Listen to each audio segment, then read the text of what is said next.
Good morning, ladies and gentlemen. Welcome to a beautiful Sunday morning on Elizabeth Harbor. If it could not be more beautiful than it. We thought yesterday that yesterday was a beautiful day. I will tell you this morning is outstanding.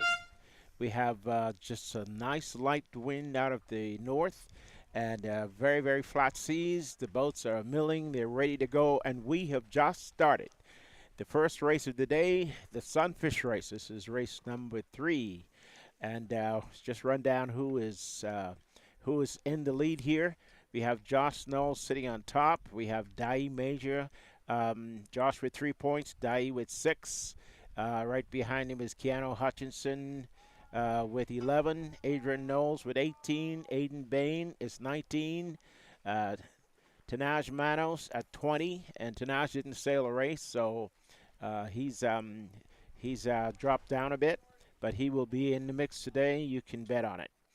And that's the way we're going to start this morning with the Sunfish going off. The course is the same as yesterday. We're out here on Clubhouse, just in front of Fish Fry. If you look offshore, you'll see the action. We're going to continue here with 2 races, another race in Sunfish and 2 more in Optis. And then we are going to be going to Georgetown for the E-Class races this afternoon, and also hoping to get in another parent race. We had an incredible parents race yesterday, won by Dallas and his son Joss, followed closely behind by his second son, Emmett, and right behind Emmett was the one and only Pat Smith, and I forgot who was sailing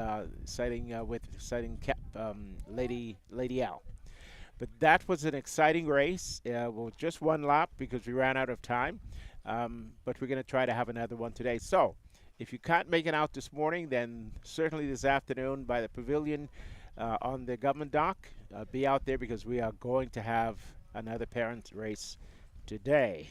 So this is the 6th annual. Welcome to the 6th annual Exuma Sailing Club Regatta from beautiful Elizabeth Harbor in downtown Georgetown.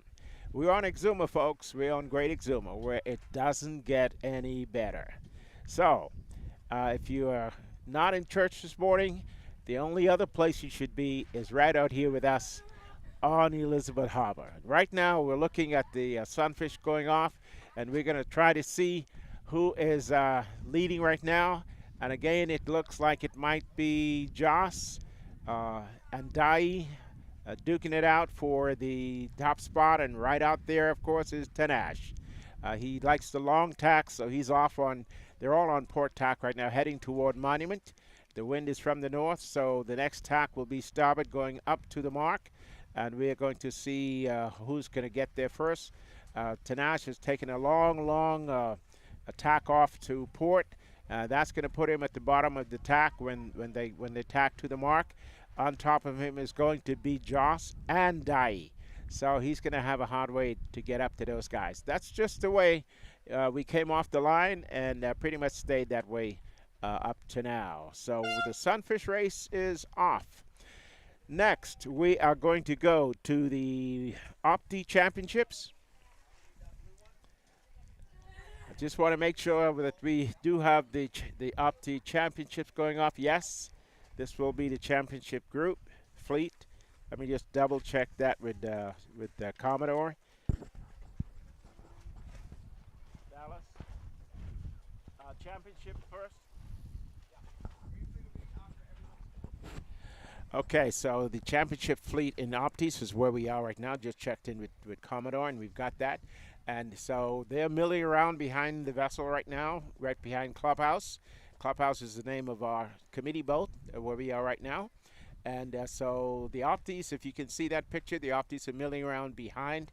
They're going to get ready to go off in about a minute or so. These are the small little box-looking boats that are fantastic. They can handle up to like 3-foot seas. They're really great little boats to teach in, and they've allowed us to really expand our fleet. This year, we have 3 clubs competing. We have the Grand Bahama Sailing Club, all the way from Freeport. We have the Mark Knowles Sailing Club from Long Island. And then, of course, we have the Exuma Sailing Club here as the host club. Those are the three clubs that are competing. We have about, I would say, 10 or 12 people from Grand Bahama, pretty much the same from Long Island, and then, of course, we have our contingent here. But altogether, we have over 60 kids out here sailing at one time or another. We have two fleets on the course right now. The Sunfish just went off. Opti's about to go. In the Optis, we're looking at, again, the top boats. Emmett Knowles in the Bahama 176 is in first place. Drake Knowles in 22183. We'll just take the last three numbers, 183. These are the Optis. They're the same Optis as the Green Fleet we'll sail later, but we just have an older group of kids. So that's the second place. And then Edward Knowles. All three Knowles at the top of the championship fleet. We'll run the whole fleet down for you in a little bit. So we at the top mark.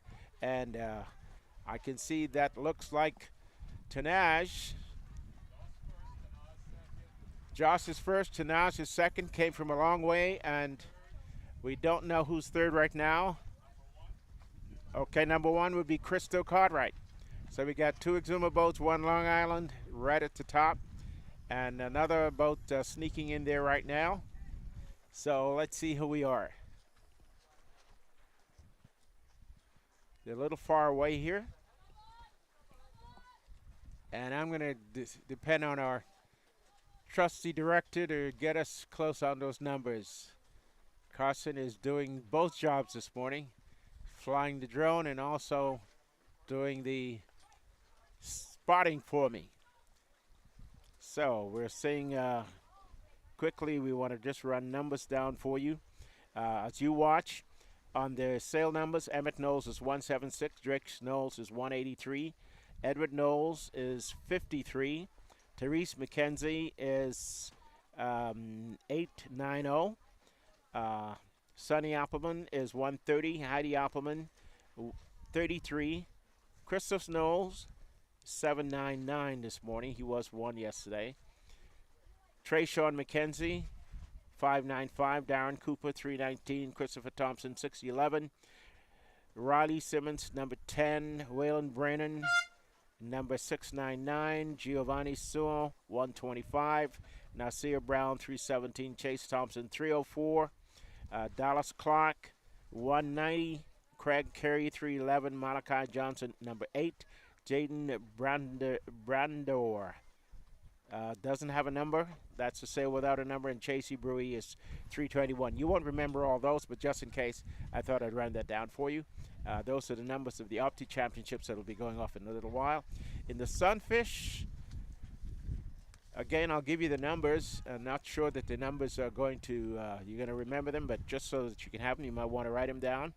Josh Knowles is Bahama 197, Dai Major number 2, Keanu Hutchinson 117, Adrian Knowles 12, Aiden Bain, Exuma 7, Dinaj Manos 26, Orlando Ferguson 13, Christo Cartwright 1.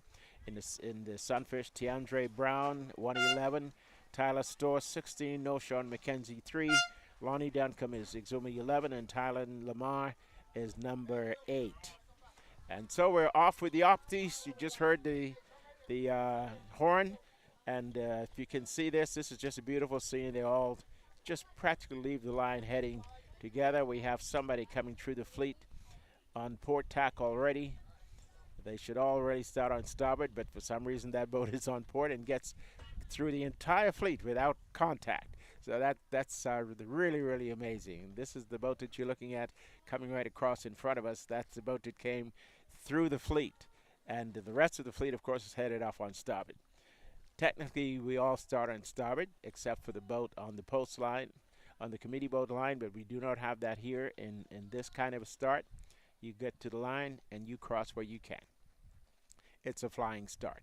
So we're off now. We do have the Opti fleet on the course, and far out on to our left here, to the north, you can see the Sunfish fleet heading on the downwind leg, coming to the reach mark now. Josh Knowles still leading that pack, and it looks perhaps like Christo might have gotten into second place. Tanaj in third, and Dai looks to be in fourth. That seems to be the lineup going down to the reach mark. We'll go around the reach mark and then head off to the leeward mark. And the leeward mark is just in front of the Out Island Inn. The old Out Island Inn is where you see the leeward mark. And so if you can come out to that area too, you will see the turn at the bottom of the course. And that's always interesting. So you're seeing two fleets. The ones with the little square sails are the Optis, and the big colorful sails would be the Sunfish fleet. And that's where we are. So we're coming to the reach mark right now, and around that reach mark is Josh. Josh is around, but he's around with company, and it looks like Christo might have caught him there. They're all going to bunch up right at that reach mark. Dai is in there, and so is Tanaz. So we have four boats cut part of Josh. He just got on the windward side, so he's staying away from anybody blanketing him. So we'll see who gets to the leeward mark first. Right opposite him is Christo. And so we're going to be joined right now by Commodore, and we're going to talk a little bit about today. And taking a breather. He's been going really hard to get us off at 10 o'clock this morning because we have so much to get in today. And then we have a presentation at the end of the day. So we're going to be here all day just sailing, taking stats, and then today we're going to see who the winners are. Three clubs out here this morning: Grand Bahama, Long Island, and Exuma. Those are the three islands represented.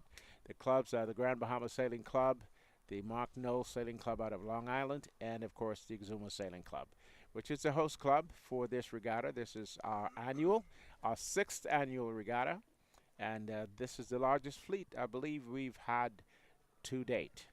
And we're just hoping that this afternoon we should get some spectator boats out, looking for some of the parents to come out as well in the parent race this afternoon. We have a perfect day for it, hoping that the wind stays. It's just light and variable is what we got this morning, but steadying up sometimes out of the north and northeast. That's where we are, folks. We're going to take just a short break, and we'll be right back.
Harbor with the Exuma Sailing Club. We are in the middle of the first race of today, both in Optis and in Sunfish. Joining me now, Commodore Dallas Knowles. Tremendous job this morning to get us out, Dallas. I know you gave up a lot of stuff to be here today. All of us wanted to be in church this morning to get this done. Yep. And so here we are. And, we have a perfect day. Yeah, it's gorgeous. So, tell us about getting you guys out this morning. We have some issues, but we're dealing with them. Right now, we have both fleets out on the course. And, we have just Sunfish just going around the leeward mark, and it looks to me like Josh again has gotten around in front. Yeah, it's very close between Joss, Crystal Cartwright, Dai Major, Tanaj, Manos, Keanu Hutchinson, all very close. It looks like three of them, Dai, Tanaj, and Joss, tacked immediately after the buoy, so they are on a different side right now than everybody else. But now Dai and Joss have tacked, and they're going to go back towards Cartwright. And so let's see who has the lead, because they were basically neck and neck at the downwind buoy. I'm trying to see what Cartwright is. He's the white sail right between us and the downwind buoy. Yep. Yeah. Yep. So he's already ahead of Dai for sure. Let's see if he's ahead of Joss. And I mean, yeah, he's sailing very well. That's you know, that hull is one of our older hulls. The sail is an older sail, so he's hanging with them with inferior equipment. So good for him. Okay, so Aiden Bain from Grand Bahama just went around the downwind buoy. In front of him is Orlando Ferguson. So it's pretty close up at the front. No one's getting away from everybody, similar to like the yesterday races where Joss was well out in front for most of the races. But they're going all the way back up to the mark, so they've got a ways to go still. Cristo is a bit behind both Tanaj and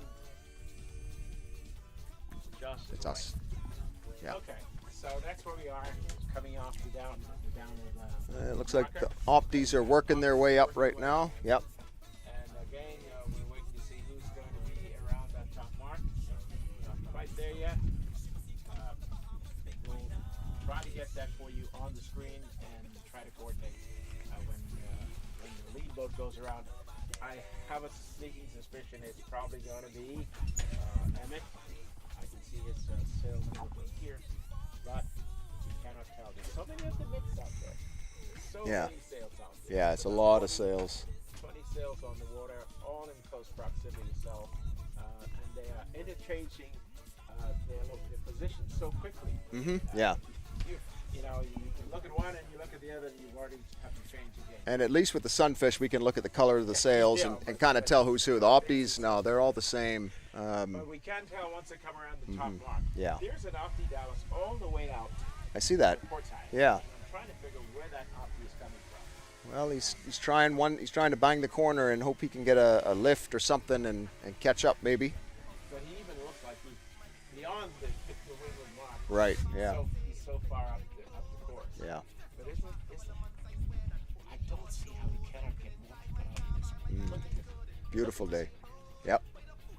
I mean, I guess everyone's in church now, which is good. And then maybe this afternoon we'll have more people come out and join us, because it's a beautiful day to be on the water, and it's going to be like this, supposed to be all day, which is great. You don't get a lot of opportunities, and you're not going to get a lot of opportunities to sail. But yesterday you jumped in with Joss in the parent race. Yes. One lap. I'm sorry you had to cut that. I know. Yeah. Just not enough time. Yep.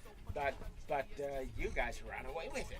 Well, it was redemption from last year, where I think we came like 7th or something like that. It's the bad luck last year. So it was fun. It was a good race. I let Joss do everything. I pulled the anchor, and then I sat down and I was quiet, and I let him do what he does, because I don't want to get in the way of his methods. Yeah, exactly. And he's very clever. He was calling a lot of stuff and talking about a lot of stuff, and I was like, all right, this guy knows what he's talking about. And Emmett, I think, held on to a second Yep, position. came second. Emmett and Tamara were second, and Mako, same as last year, so good for them. I was very pleased to see Lady L sail well. Yeah, she did do well. Yeah. All right, we got Optis around the mark. Emmett is not in first, because I know he has red numbers, so he's in second. So we have another sailor in first, and let's use your binoculars here, Reg. We can tell who that is. All right. That is, holy cow, 595, Trayshawn McKenzie. What? Trayshawn McKenzie in first place. And then Emmett and 690, that's Tyrese McKenzie in second. And then who's coming around the mark next? Is that Trayshawn or no Sean? Trayshawn. Trayshawn in the Optis. No Sean is in the Sunfish. 595. Wow, good for him. We got some Sunfish coming right here next to the trawler. We got Dai Major, Keanu, and Joss all just next to us on a port tack. And Mr. Cartwright is directly behind our stern on a port tack as well, so they've overtaken him. But it's going to be close in the Sunfish. All right, so here on your screen you can see the Optis going around the mark now. That's Sonny Ampleman, 130. And then in front of him is Willem Brainan. Sonny is 2 points out of third place right now, so he needs a couple of good finishes. The standings in the Opti, Emmett is leading, Drake is in second, and Edward Knowles is in third. And then it's really close. There's 1 point separating third, fourth, fifth, sixth. So Tyrese needs to beat both of those guys in all the races, most likely. We have Heidi coming around the mark there with that amazing second place in the first race. Since then, she's been fifth and fifth. So she needs... What kind of day, though? Is this light wind? Yeah, she should do well. Oh, she's been seventh and seventh, sorry. All right, here, coming around the mark now, that's Edward Knowles. So he needs to catch up a whole lot. If we do 6 races, we'll get a throwout race, so they will get to eliminate one of their poor finishes, which I'm sure a lot of the guys are hoping for. And then 611, Christopher Thompson coming around the mark now. Elizabeth Harbor is on display today, Reg. Look at this beautiful, beautiful color. Did you notice that the wind just picked up a little bit? Yeah, it's perfect. Beautiful sailing right now. About 10 o'clock in the morning, you'll get the set of what you're going to get that day, and just about where are we now? Yep. 10:30. Yep. 10:36. Get into the actual breeze that we're going to have for the next couple of hours in any case. Yep. And continue with the Sunfish.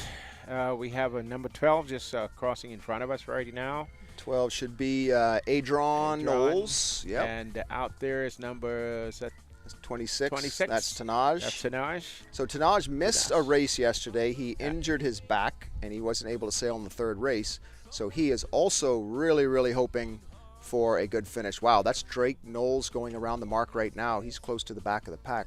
He needs to catch up a whole lot, or hope that we throw this race out for sure, because he's the current second placeholder right now.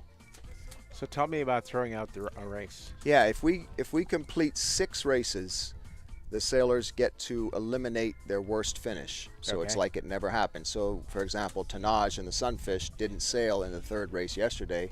So he's carrying a whole lot of points in that race right now. If we finish 3 more races today, he can eliminate that race, and that might put him in third or fourth overall. If he has to carry those points, then it's going to drop him down a whole lot. So if we do 5 races, they have to keep them all. If we do 6, they get to get rid of one. Yep. Okay, and we're now, this is the third? This is the fourth race. Fourth Sunfish race, yeah, and fourth Opti race. Okay, so we get 2 more races. 2 more races before they can... Yeah. The plan is to do 3 races back to back to back, and then send them in and have the Green Fleet come out and race. Sounds like a plan. Yeah.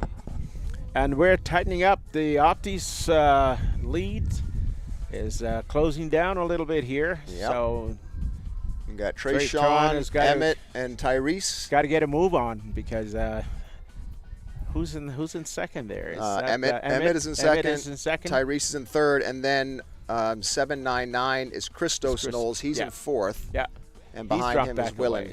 Yeah, now he dropped back considerably. From his finishes yesterday 6.76 or 7.66, so he could do with a couple of upgrades on his finishes. Yeah, but I thought he was around there early. Yeah. There we go. Here's Little D. There's going around the mark. How are the Sunfish looking? They should almost be back to the mark by now. Still a ways from the mark. Yeah, almost. So it looks like Joss is in the lead right now. Keanu is probably in second. And then it's close between Dai and Tanaj. And Crystal Cartwright is fallen back into about 5th or 6th place. Yeah, he's not doing so well. Yeah. Yeah, the conditions can be tough when it's shifty and light. Yeah. You know, if you And get it is shifty, and look at the angle now. Right. The wind just moved over here, and everybody's practically going down the harbor. Yeah, if you get on the wrong side, you could get into big trouble, or you could gain a whole lot. Yeah, well, if you can get onto that starboard tack in this shift right now, Yeah. you can actually put your nose on the mark pretty much. Right. So anybody who's on port going away from the mark, Yeah. is going to have a problem. So you need to sense right away when you're on the wrong side and gotta going feel the it. wrong direction. You got to tack. Do you know how I would feel like when I'm sailing, Dallas? Where do you feel it? I feel it on my face and my ears. My ears. Yeah. Yeah. Try to hear it. Yeah. You feel it on your ears and your face. Yeah. Yeah, exactly. And then you got to, take into account that you're moving forward, so the Yeah. angle can be deceptive. It's apparent wind, not true wind, Yeah. and all that complicated sailing jargon. And you get that by using your sail, don't you? Yeah. Yeah. Exactly. You just keep moving the bow around until you get that sail full, and once you will feel it. The boat will feel it. Here's some excellent shots from Carson. We got Sunny right there. There is, didn't get that one. There's Christos. Christos. And here's the leaders right here. So 690 is Tyrese, 595 is his brother Trayshawn, and 798 is Emmett. So 3 Exuma leaders right now, close to the front. Trayshawn did have a bit of a lead. He's got caught up, and it's sometimes hard to keep the boats behind you from catching up because they're fouling your wind. Yeah. So when you're out there on your own in the front, it's kind of hard to keep a lead. It's interesting how they bunch up on that reach mark. Yeah. For some reason, Yeah. they seem to drive on to the lead boat, Yeah. and they all bunch. We saw that in the Sunfish just on the last lap, and now we're seeing it in the Optis again. And they come around, and you've got 3 boats pretty close, neck and neck. And we can hear them talking to each other from here. They're having a good time. I don't think they're not gonna like try to foul each other or do anything to slow each other down. No, they're separated. When you're in the front, you need to actually work together to try to get away from the pack, so the pack doesn't catch you. So right here on your screen, 799, Christos Knowles, and 690 is Willen Brandon, and then behind them is Sonny Ampleman, 130. So that's your 4th, 5th, and 6th boats. They're going around the reach mark now, and they're going to go to the downwind buoy. Sonny needs a couple of good finishes if he wants to try to catch the guys in front of him. He's currently sitting in 5th place. Look at the shadow under him. Isn't that so cool? The water's so clear. You can see the shadows of the boats on the bottom. Yeah. And it's amazing how the boats stack up in terms of the ability of the different sailors. Mm-hmm. You see a group there, a little spread out here, and then the pack at the front. Yep. So, folks, this is what we love about sailing. It's just being out in this. We've got a Sunfish over under right here. That's the Grand Bahama sailor, Lonnie. And if we look over here at the leaders, Joss is taking the lead. Yeah. Keanu's in 2nd. Dai's 3rd. Tanaj is 4th. And Mr. Cartwright's still making his way to the buoy. So they're pulling ahead. There's Joss waving at you right now, BAH 197. So if you're watching from the shore, the colorful sails of the Sunfish and pure white sort of square-looking sails of the Optis. Yes. And that would be the Opti Championship fleet you're watching right now. Yep. And these are the Sunfish. Everyone's together in the Sunfish. No green fleet, no champion. Everyone's together. And real quick about the Sunfish too, we are actually trying to qualify some of our sailors for the Sunfish World Championships in October. Okay. It's in Texas, and the Bahamas is allowed to send 5 sailors. So we're using the Sunfish Sunfish Open Championships in July to determine who gets to go. So however you place in that regatta will determine if you're the top 5, and then you get to go to the World Championships, which is pretty cool. Yeah. Right now, Joss is currently ranked 2nd. He would have won the Open Championship, but they canceled the last race while he was leading, and so that race didn't count. But he almost beat Lori Lowe. She beat him by 1 point. He came 2nd in that, so we expect him to hopefully do well again this year. Dai Major is going to take a shot. Keanu, Tanaj, all these guys are going to take a shot at it. So see if they can beat some of the older legendary sailors like Lori and Jimmy and Donnie and Gavin and all these guys in Nassau, and see if they can earn a spot on the team. That'll be coming up this summer. So we got a little work to do. Yep. But I was talking to the coach from Grand Bahama this morning, and he said, "You guys are so lucky to have this harbor." And we were talking about the conditions they have to practice in Grand Bahama, where they have to sail in a canal. Yeah, it's a little tougher in there. So I really, really want to reach out to our local population and say, guys, we are so special. We are so blessed. It's very lucky. You know, we to have this facility, really. Yep. I mean, look at it today. Yeah. So perfect conditions today. Come out and enjoy, folks. Get out on the water today. I expect it to be a busy Sunday afternoon today. I think so. I mean, Chat and Chill's going to be packed. All the rental boats will be booked out. Everyone will be on the water.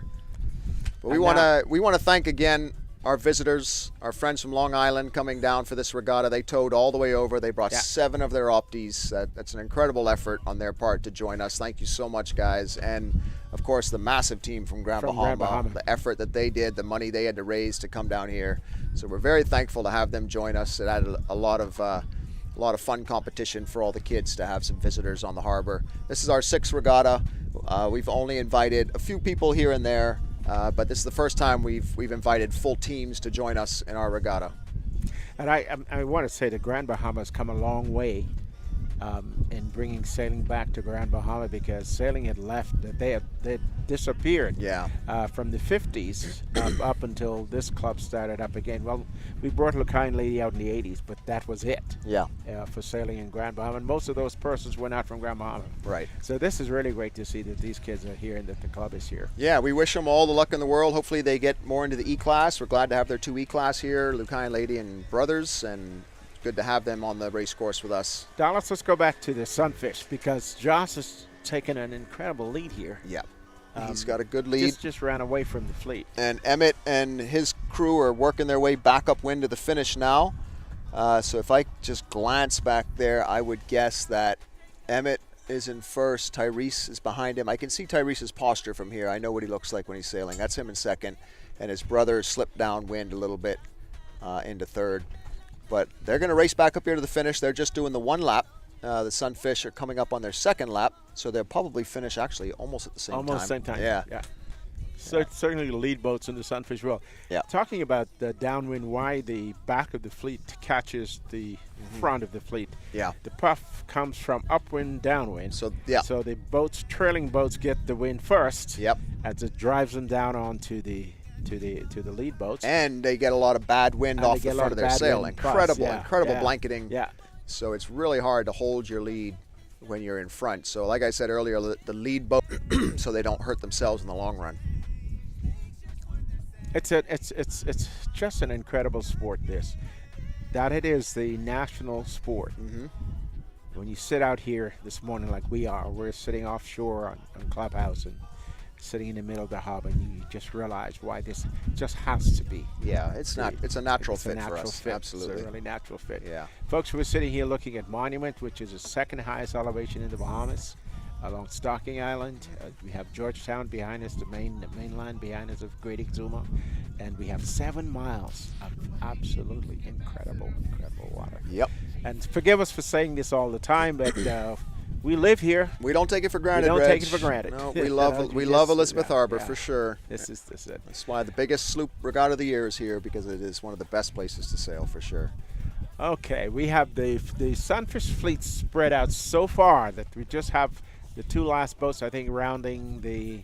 Well, we have one still going upwind, and that is Grand Bahama. I think one of the sailors from Grand Bahama just said Dallas. And do we have a finish here? Yeah, right between us and that little buoy. So I'm going to go down in a few minutes and start marking off finishes as the fleets come down together. I got my helpers to help me, so we have dual recordings going on. So who's helping you today? I have a change of crew. Yeah, Miss Kaylee Gray and Mila are helping me keep score. I had Carmen Forbes with me yesterday. She's great at it, but she couldn't be here today yet, so maybe she'll join later. I think is Carmen a lone female sailor in the club? In Sunfish, yes. Sunfish? Not an Optis, but yeah. We have Heidi and Optis. Yeah, that's right. We don't have enough girls. We do have Kaylee Gray, Kaylee Burrows in the Sunfish. They don't race as much, but we don't have a lot of female sailors. We encourage you to come out. Sailing is just as much for the ladies as it is for the men. Is there a reason Malachi is sailing around here?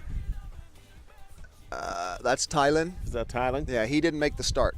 So Okay. now he's just going to sail through the fleet and cause trouble. Cause trouble. Yeah.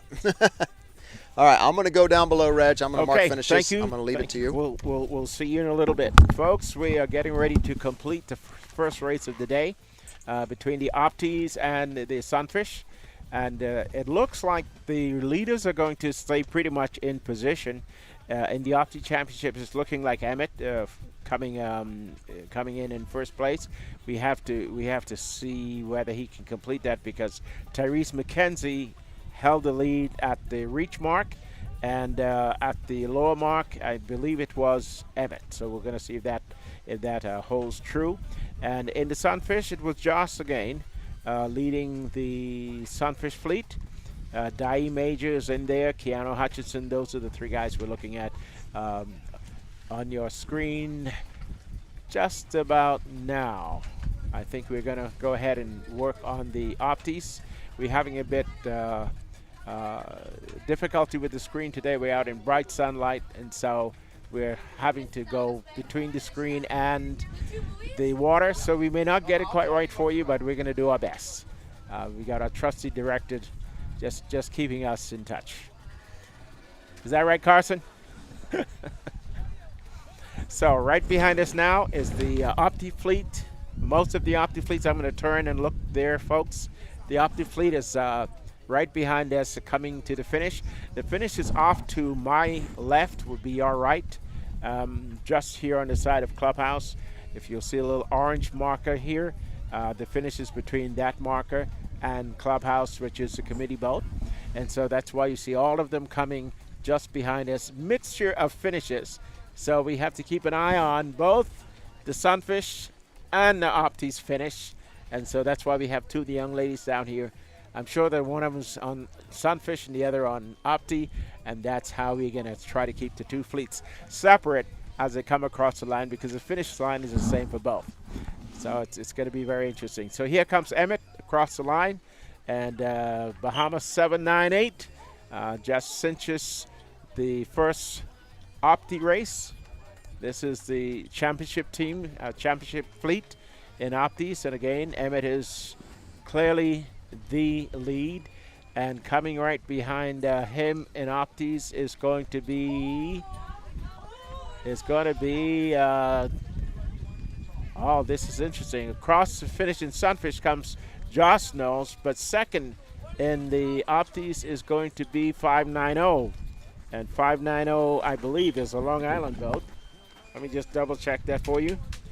Where is he? Where is he? Where is he? Where is he? Yes, I do believe that is a Long Island boat, and you could just hear the Long Island boats. They have two boats out here that are sharing, and so it's still 5-9. That's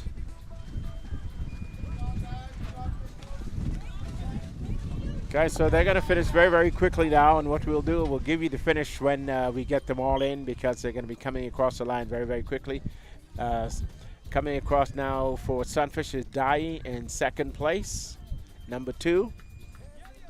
So that's Josh Dahi. That's pretty much the way it's been in the Sunfish fleet. Looking for the third Sunfish, which usually is Tanash, but I think today it might be Tyrese. It might be Keanu. I'm looking for 117 to see whether he is up there. And coming just to the stern of us now is the third boat.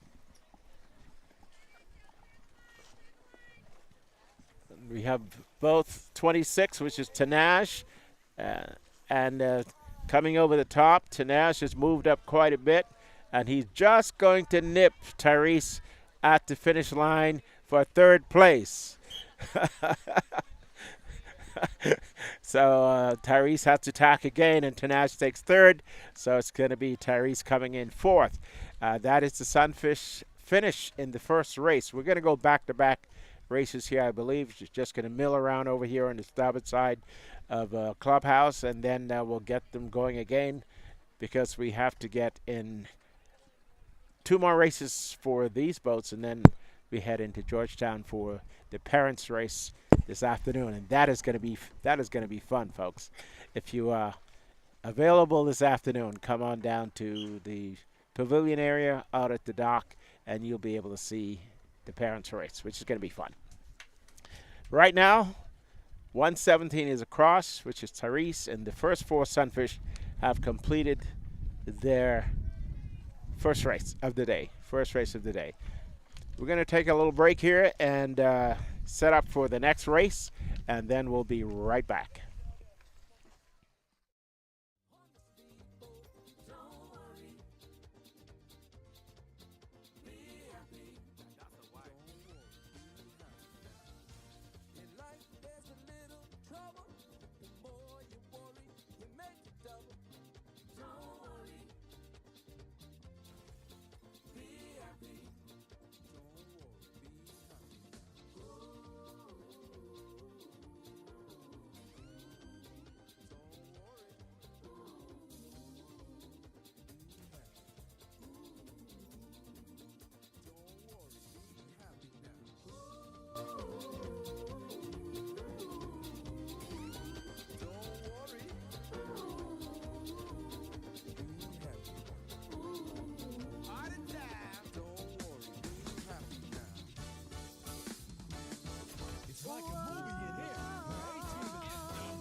show me what you got.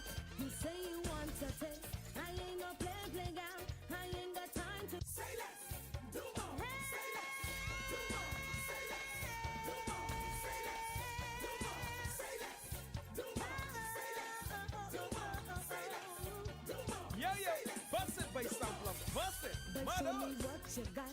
You say you want to take. I ain't no play girl. I ain't got time to wait. You say you want it all, but that's what your mouth say. I ain't gonna be no side piece. I ain't on there away. Oh, you're trying to get a chance. You're trying to get a chance. Telling me you won't be my man. You're trying to get a chance. Yeah. Telling me you won't be my man. Do more. Say less. Do more. Say less. Do more. Say less. Do more. Say less. Do more. Say less. Do more. Say less. Do more. Say less. Come on, do more. See, you need to understand that I know lazy gal. So when you step to me, better be correctly.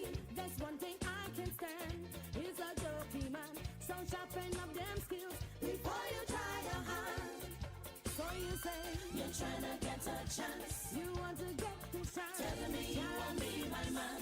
You want to be my man. You're trying to get a chance. Telling me you won't be my man. I didn't want you inching up on this floor. Baby, careful, take your time. Refuse to smoke while you should stay in port. Her warning is iron is just fine. Take your time. You're trying to get a chance. You're trying to get a chance. Telling me you won't be my man. You wanna be my man. You're trying to get a chance. Telling me you won't be my man. Say less. Say less. Do more. Say less. Do more. Say less. Do more. Do more. Say less. Do more. Say less. Do more. Say less. Do more.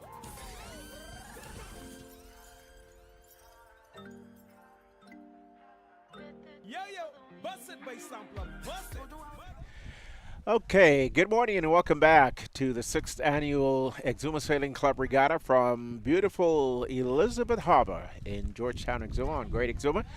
My name is Reg Smith and I'm the commentator for this regatta, and we'll be with you for the rest of the day, joined by Commodore Dallas Knowles every now and then, and trusty director Carson Gray is also participating. He's doing everything today. He's director. He's flying the drone. I don't know. He has 2 hands or 3 hands or something, but he's getting it done. And so we are able to bring you these beautiful pictures from the harbor. We're in the process of wrapping up the first races in the Opti, the championship Optis, and also the Sunfish. And so we have the results of the Optis. I'm going to give that to you right now. First place again was Emmett Knowles. Second was Tyrese McKenzie, and third was Tanash. Okay, so that's in. Let's go back to 4th race. First was Emmett Knowles. Second was Tyrese McKenzie, and third was, yes. Thank you very much. Just getting the Sunfish results as well. And third was Tanash. That was, I'm sorry, we're just mixing you up here. Let's go back again. We're talking about the Optis, okay?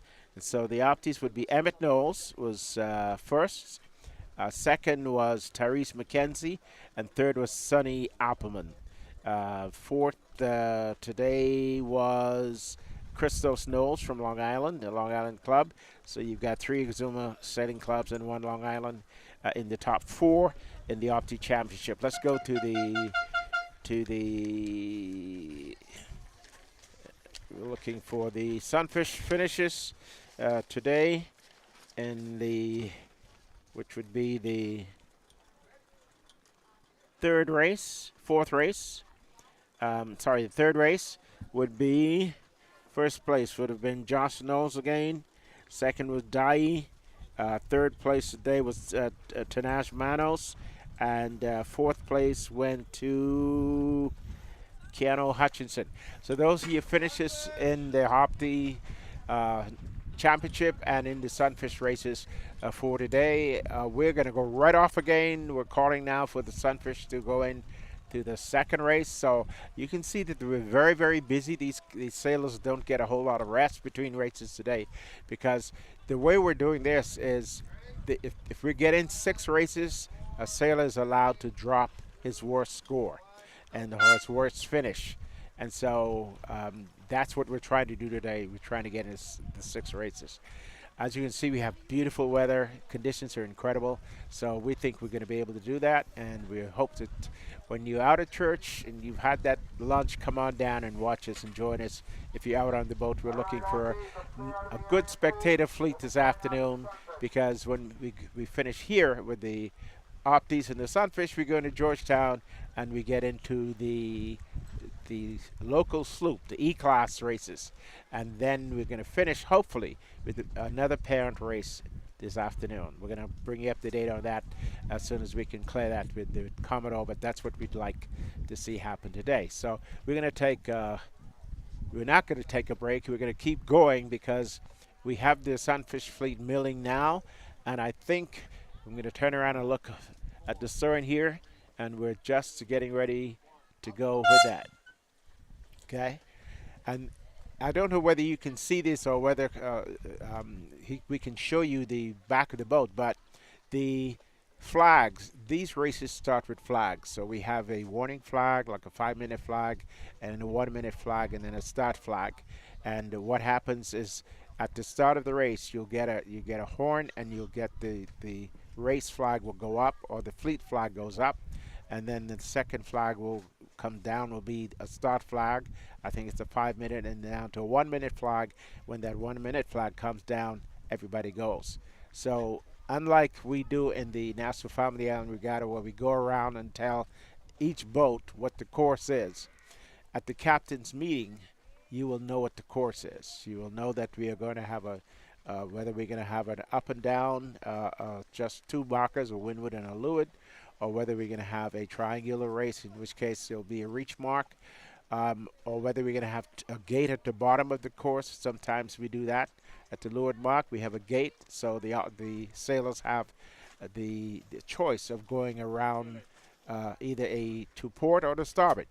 And so are not doing that today. We haven't done that this time. We've only used a triangle course, and we put both fleets on the course at the same time.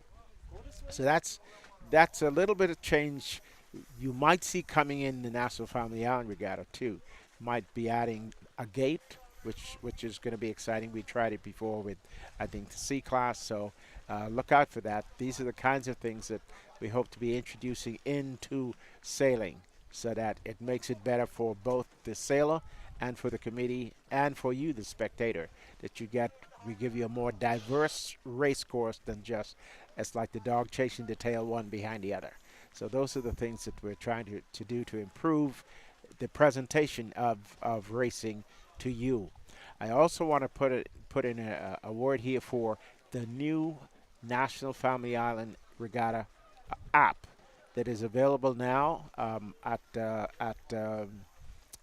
online. You can get it at, I believe it's Play Store. I will confirm that to you as soon as I can talk to Carson again. It's going to be coming up on Google as well. So the idea is to go ahead and get that app, download it, and have it with you on your phone so that you can refer to it. It's going to have all of the boats, all of the captains. It's going to tell you the difference in classes of the boats.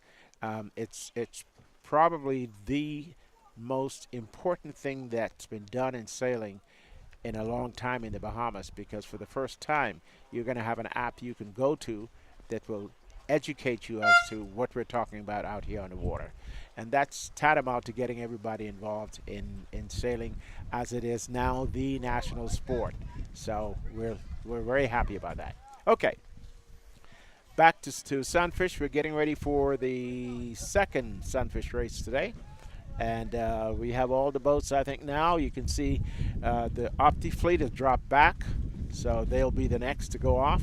We'll have that, and then when we finish with that race, we're going to bring the green fleet out. The boats will go back to the beach. The Optis will go back to the beach, and we'll bring the green fleet out, and we'll do 3 races with those back to back, and then we're finished. So that is where we are. Look at the Sunfish going off right now. We are underway, getting ready for a start. Do we have a start? No, we're just dipping over the line here. It's going to be interesting. Interesting. I don't think we're going to make it. I think somebody's over the line. Number 11's over the line. Is a recall. I believe we just had a recall.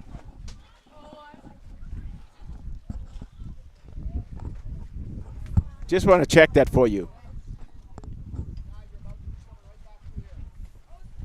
Commodore, did we have a recall? Okay, we had individual recalls for those boats that went over the line. I think pretty much the entire fleet's coming around again.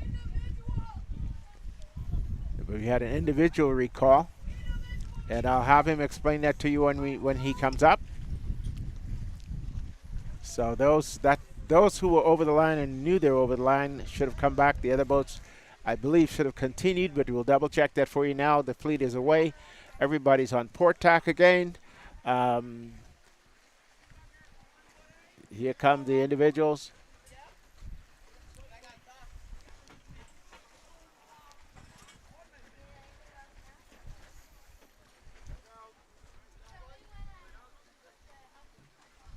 Very close call here at starboard. It's 117. It's Tyrese and the 11. Exuma 11, but everybody is clear. Now getting away. The lead boats are gone. Dai is out. Tanaj is out. Joss is out. So the lead boats are well away. Oh, what a beautiful morning. Great sailing. We've got a steady wind. The wind is steadied up. It's still fluctuating between north and north-northeast. But just at about now, I'd say 10 knots.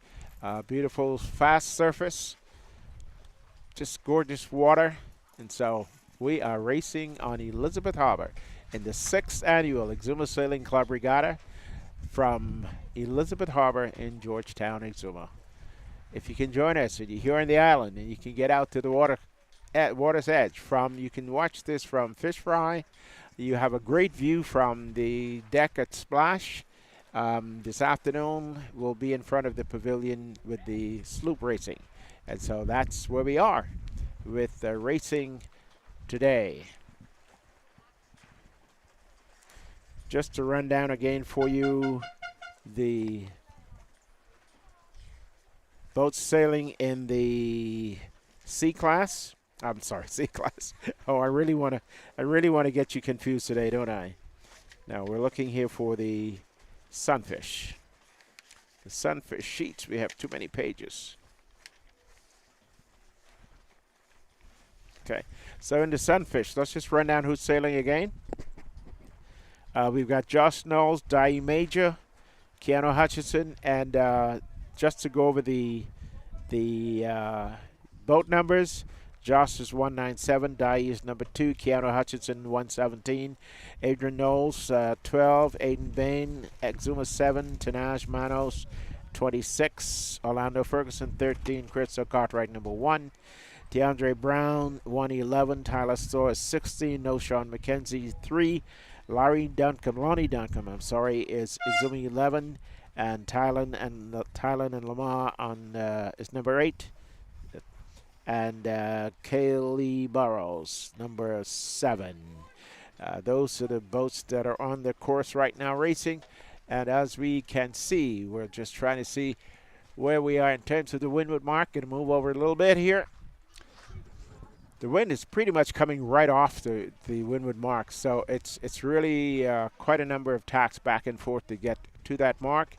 Again, it's shifting between north and north-northeast. Right now it's gone north-northeast, so the strategy is to change and see which is the gaining tack and which is the winning tack here. Right now the starboard tack is your gaining tack, and most boats are on their way to the windward mark. We're just trying to see who's going to get there first, and again it looks like Josh. We're not sure about that. We're going to try and confirm that for you. But there is a boat about to go around the windward mark. I believe it is Josh. If we can get in closer and see the number there, that is Josh 197. So he's definitely in the lead by some. He just knows how to get out there. Right behind him is going to be Dai, I'm sorry. And right behind Dai looks like Tanaj. That would be the three fighting for that first place in this race. Tanaj needs to take a first place here. It would allow him to throw out a race from yesterday. And so we'll see what happens with that.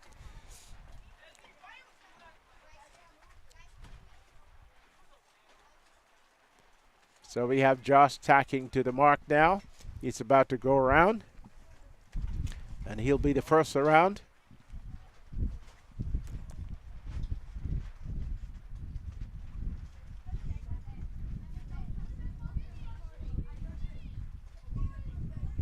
You can see him here coming. The rounding is to port, so he will take this to port. And that looks to me like Dahi will go around as well.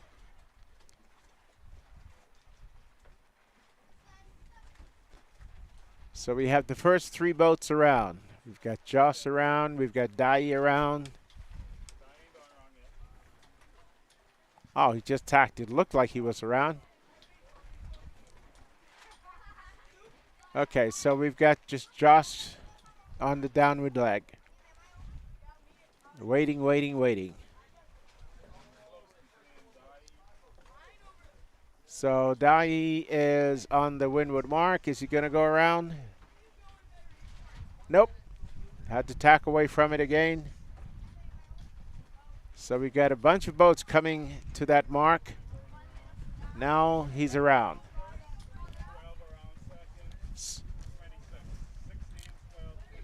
So here's what we've got. We've got 12 is Adrian Knowles, who's around. 2 is around. 16 is Tyler Storr, he's around. 26 is Tanaj Manos, he's around. And number 7 just going around, that's Kaylee Burrows. That's pretty good. And did we just get number 2 around? So that would be Dai. So he's down in the pack, and that's unlike 25 is 2 looks sometimes like 25. So in place right now. Leading by 10, 15, maybe 20, maybe more. Both boats have the same sails, and so we have to get this. And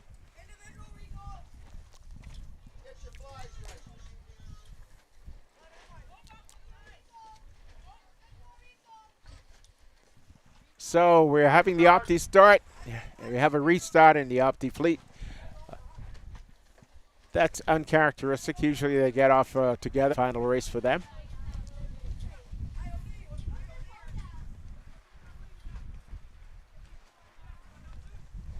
Coming up on the reach mark is going to be Josh Knowles in the Sunfish. And we have 4 boats vying for second place right now. Second place to the reach mark.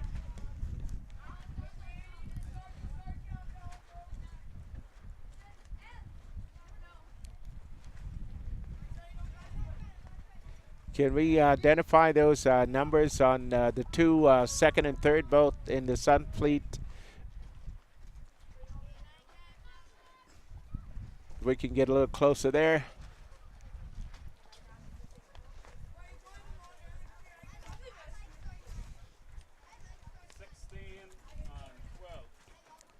Would be this.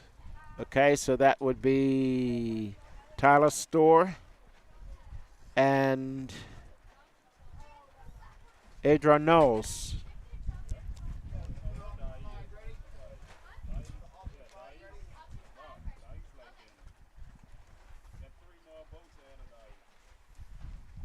Get ready. Restarting the sequence. 3-minute countdown. Yeah, Josh is about to go around the reach mark, and he'll head down to the lower mark. And this time he's clearly out by himself. So the fight now is for second place and third place. We have 5 boats neck and neck. We'll get those numbers to you and then the positions they're in as we come to the reach mark there. But no contest with Josh. He's on his way to the leeward mark, and he's clear ahead. The Sunfish fleet stretched out all the way back to the windward mark. We have the last boat still to go around. Will be some time before it gets there, but the majority of that fleet is on the way to the leeward mark.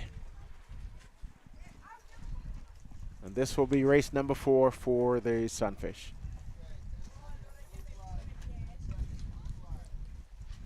Still waiting for the restart of the Opti fleet.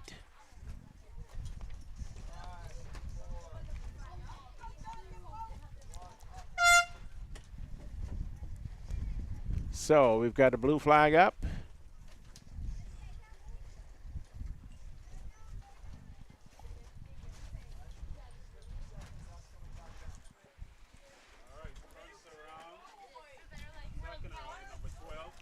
Okay. That would be Adrian Knowles. That's Die Major. 16 is, who do we say was 16? It's Tyler Storr, Kaylee Burrows. Number 7 is hanging in there today. That's very interesting.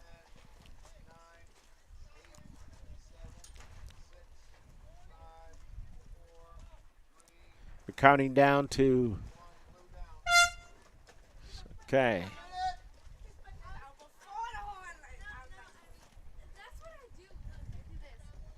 So the next will be the start. The next flag will be the start flag for the Opti fleet.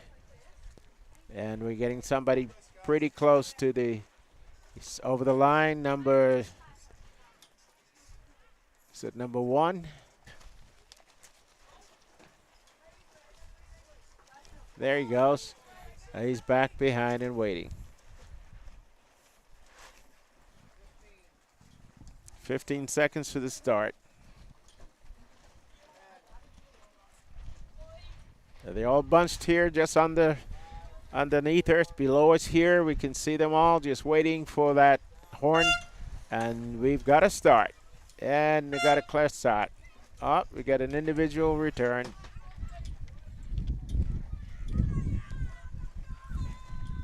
Number 7.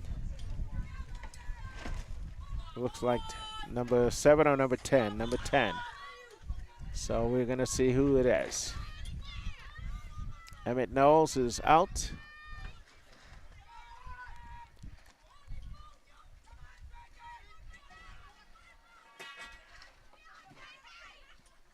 Had to tack away from another boat. A little scramble to get out. 130 is out and away. A little difficulty getting the Optis offline today. That we've had a recall in Sunfish and both Sunfish and Optis. So everybody's eager, trying to jostle for that position. Well, Commodore, welcome back. There was a big shift, and everybody was over the line, so it was better just to reset the line, make it more competitive. I think with this start, and I'll remember what that was in a minute. We're having quite a race again in Sunfish. Josh is running away with it again. Second and third, everybody's fighting for it. Yep.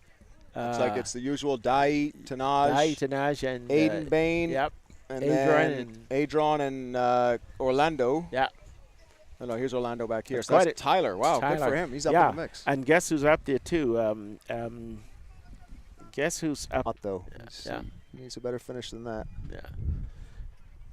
So Josh is running away with this. It's incredible. He basically doesn't have to sail the last race if he doesn't want to. Yeah. Yeah. Yeah. He's And we're taking that mark to port, aren't we? Every mark is to port. Yeah. Yeah. He's a little bit of this. They got to swing down. They really come down to get it. Yep. Yeah. Yeah. Yeah, there was a pretty big shift. We Yeah, may end it up keeps- adjusting the yeah. mark for the next one. It's moving back and forth. Yeah, but they now. still, I mean, the kids are having to beat up there, so it's Yeah. it's fine. Yeah. Yeah. It's moving back and forth, and we have a changing current, I think, as well, Yeah. which is causing a little bit of swing for us. Yep. But it's just been a perfect morning so far. How many races this is the second race of we the have- day. Of the day. Yeah, so this is the Okay. 5th overall race. Okay, so yeah. we'll have one more after this. Yes. Okay, and then we're through with Optis and Sunfish, Except for the green fleet. except yep. for the Green Fleet. And the Green Fleet, we did 3 races yesterday. How many we're going to do We're gonna today? try to do 3. 3 so today. Okay. While these guys are packing their boats up and putting them away and getting ready for the E-class, we'll do the green fleet. Yep. Yeah.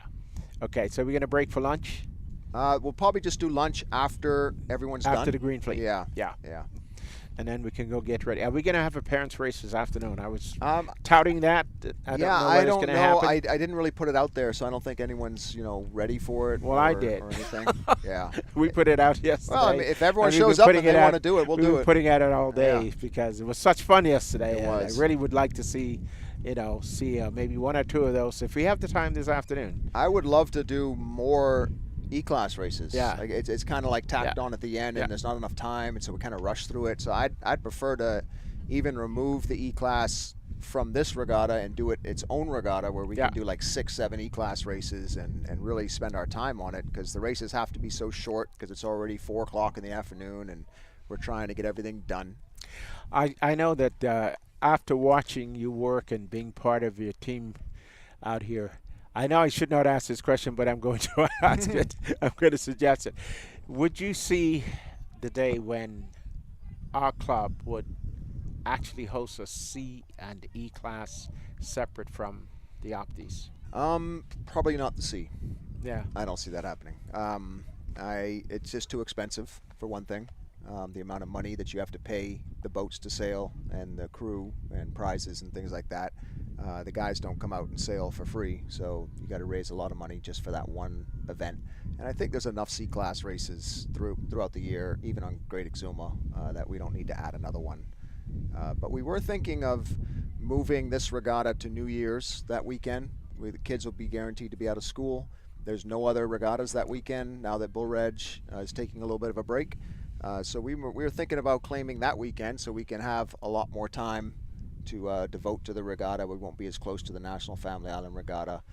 So it'll be a little easier, I think, to manage during a holiday weekend. So we're thinking about that for the end of this year. As Commodore for the National Family Island Regatta, how do you see your responsibilities as far as sailing is concerned overall? Because when we say Commodore of the National Family Island Regatta, and this is for clarification, that's not Commodore of sailing for Right, the Bahamas. exactly, yeah. That's for NFIR. However, being the major event in sloop sailing, it dominates whatever happens in sloop sailing. So in a way, you are for sloop sailing. And so, do you ever see us getting to a point where we go with private sponsorships for individual racing? Is that something that you would encourage and get sponsorships? Absolutely. I think private and corporate sponsorship is the only way that regattas are going to survive. I don't think the government is going to fund them forever. I don't think the money from the government is going to keep rising as the costs of everything rise.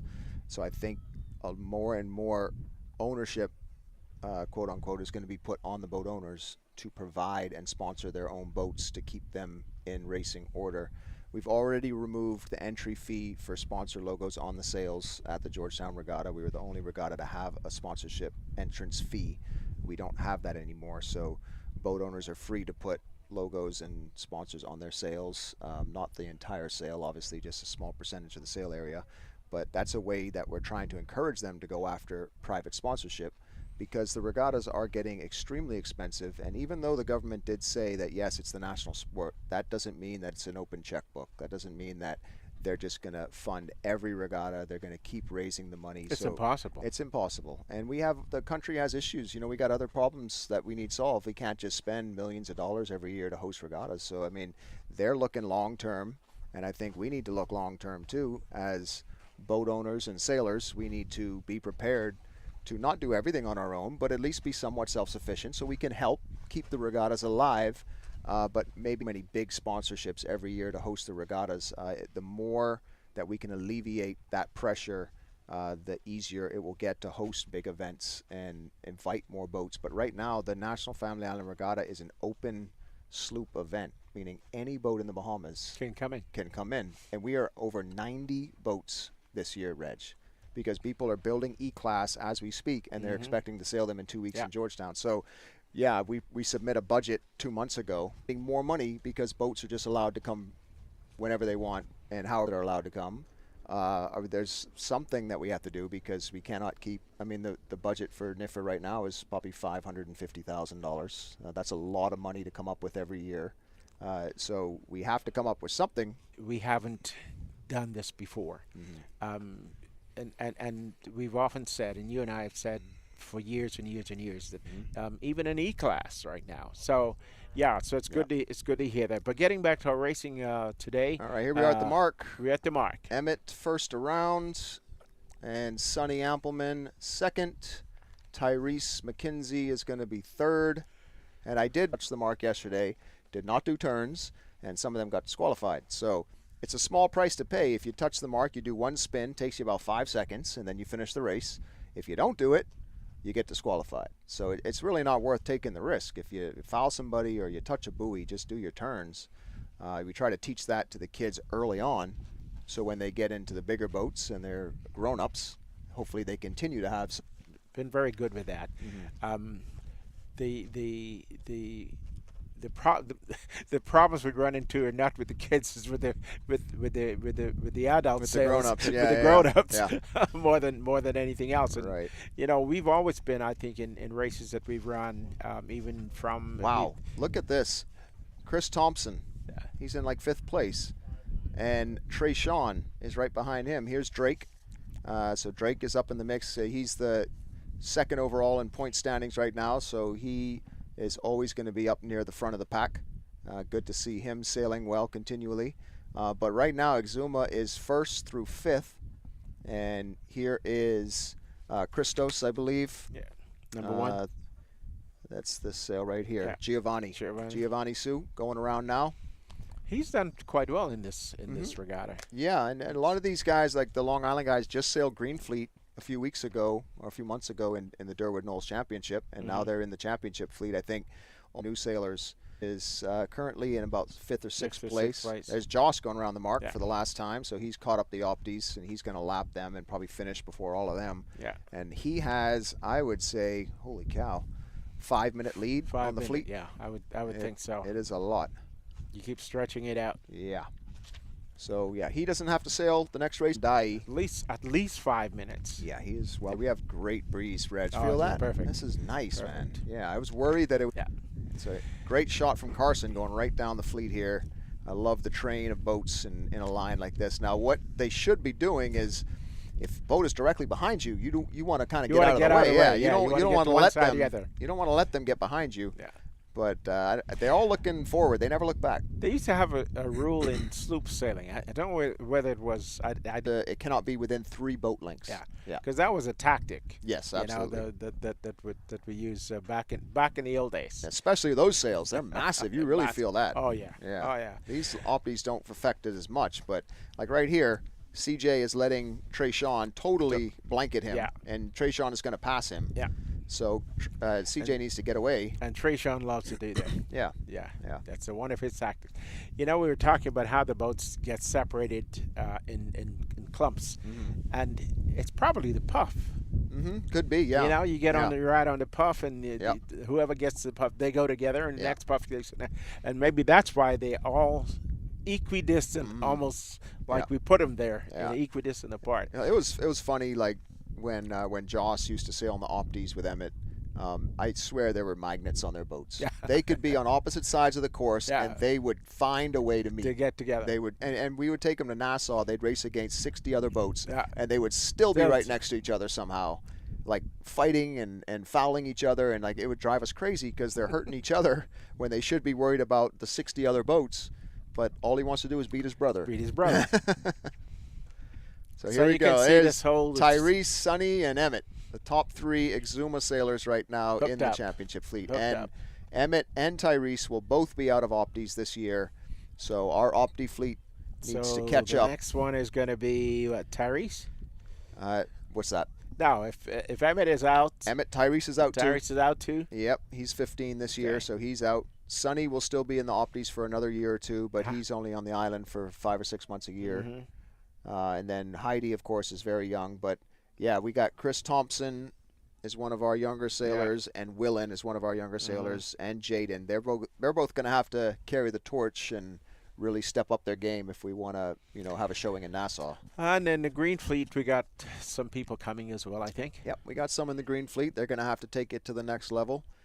We've been very lucky to have really, really good leadership in the Optis. And then even in the Sunfish right now, we've got some really good kids, and they'll be aging out in another year or two from junior competition. So they'll just be sailing in the opens. And I was just thinking about that the other day. We're going to have to add some sort of open fleet to our regatta. Yes. Because all of these guys are going to be too old to sail, and they're still going to want to compete. So we gotta maybe throw them in there as well and just score everybody separately or something like that. So here we go. Let's see what they're. It's a good thing. It's It's a good problem to have. problem to have. Yeah. So let's see what these guys are going to do when they get to the downwind mark. I'm betting they're talking right now about what their plan is going to be. Yeah. One or two of them will break away and not mess the other person up, and they'll make sure that they don't let anybody catch them.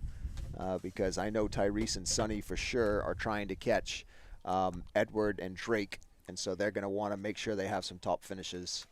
But of course, you got to watch out for team racing. You cannot allow your teammate to pass you to get a better score. Highly illegal. So we watch to make sure they're sailing competitively at all times. And Joss is having a good view of the. He's chomping up the Optis like Pac-Man. Yeah. He's going to catch all of them by the end, I'm sure. He's only got 2 more to go after these guys, or 3 more to go. But the Sunfish sail is significantly larger than the Optis, so it's a much faster boat. And it's much more boat on the water. It's like a surfboard. Yeah. Big flat boat on the water, yeah. Yeah. So What is the length of a Sunfish? 18 or feet, I 17 believe. something. Eh? Yeah, it's incredible to think it's almost the same size as the C class. The C class. Yeah. Yeah, but when we put them on top of the E class, they're much longer than the E class. Yeah. Yeah. Yeah. Sled on the water, and so they're stretched out again.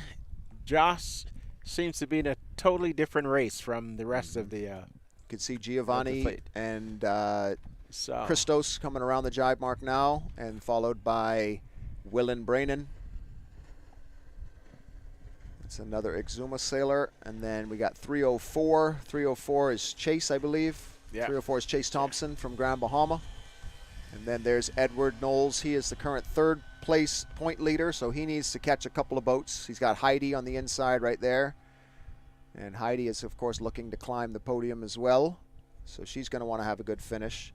So, yeah, Edward Knowles and Heidi are very close together right now. And then coming down to the mark, we've got 317. And 317 is a Grand Bahama sailor, Nasir Brown. And Little D, 190. So Little D has actually been sailing with us for several years. We would hope to have him a little further up in the fleet. But I think he comes out a lot just to have a good time. and there's nothing wrong with No, that. that's you know. okay. That's sometimes they change. Yeah. You know, Yeah. one day it snaps in place and and off he goes. A lot of times what they need is like a good finish or a good regatta to like get the competitive juices flowing, so to speak, and then they Or they just change. They just grow into, all of a sudden, oh, that's what this is about, and off they go. Yeah. We just want to remind you that the 3 clubs that are here today and coming from far, far, far away, Grand Bahama with quite a contingent. They're here. We invite clubs. Long Island is here. They actually came over on their own boat, brought their own boats. Yep. So, and then of course we're hosting. So you had 3 clubs. Next year we probably will have a few more. We'll see. We'll see. So that's the Mark Knoll Sailing Club from Long Island, the Grand Bahama Sailing Club, and the Exuma Sailing Club, making up the regatta this year with almost 60 kids. Almost 60 kids. Wow. Yeah. It's unbelievable. Yeah, it is. And if you go back through the last 5-6 years of this regatta, Emmett has won The Optis 3 times. This will be his 4th one if he holds on to win this one. The only ones to beat him were Norman Cartwright when he came from Nassau one year, and Alvin McKenzie from Exuma, who was at the top of his game in the Optis. He beat him. But Emmett's won every other Opti fleet that we've had in this regatta. In the Sunfish, Delano Bow was our first really, really good competitive sailor. He won both the first and second ESC Sunfish fleets. And then Alvin won, and then Tanaj won last year, swept all the races, and now it looks like Joss is going to be the next one. We never got. Anyway, I'll hold that question. I was thinking of who never sailed, or good sailors that never sailed in Sunfish and in Sunfish at least. Yeah, we did have a couple that came on early before we really got into the Optis and the Sunfish, Right. like Marcus Perotti, Miguel Bethel, of course Cammy. But they just kind of missed this stage of the club, which would have been really, really cool to have them in. Yeah. You always wish you could, link up different eras and have them compete against each other when they were at the top of their game. But that was back when we had the E-Class, and they learned on those, and they were really good at that. They were really good at it. Yeah. But we never really had Sunfish competitively or Optis, so they kind of missed that chance. But you can really see the difference when you get a kid. When the Optis came along? Yeah, when a kid gets into Optis when he's 7 years old, in 3 years, man, he can sail anything. Exploded. So, yeah, it really is a lot easier. So, folks, we're in the middle of our second to last race in both fleets today, the Opti Championships and the Sunfish. And then we're going to be bringing out the green fleet in Optis. We'll do 3 races back-to-back with them. And then we'll break for lunch and at the same time move our site to downtown in front of the pavilion, and we'll get into E-Class sailing in the afternoon, and hopefully we'll get some parents out there and we'll have a little fun. In addition to getting Dallas back in the boat, he won yesterday. Everybody wants a piece of him, we know that. So I know that Tamara and Emmett are not satisfied with second place yesterday. Not at all. And Emmett's definitely not satisfied with 5th place in Optis in Mako in the first race. So he wants to come out and have 2 good finishes. So we want to see what happens this afternoon. Yeah, we had we're at the Leeward mark with everybody now, Dallas. Let's just try to sort that out. So the lot of Optis are coming upwind right now. They're going to work their way back up here to the finish line. We still have our 3 clear leaders. Sonny, Tyrese, and Emmett have stretched out. And then it's close between Drake, Heidi, and Christos. So they will be fighting for 4th, 5th, and 6th place. In the Sunfish, Joss is almost to the finish line, and nobody's at the downwind mark yet. And we got a helicopter coming through. Yeah. Give him some nice breeze right there. You're right on top of him, Someone's going to get a nice puff.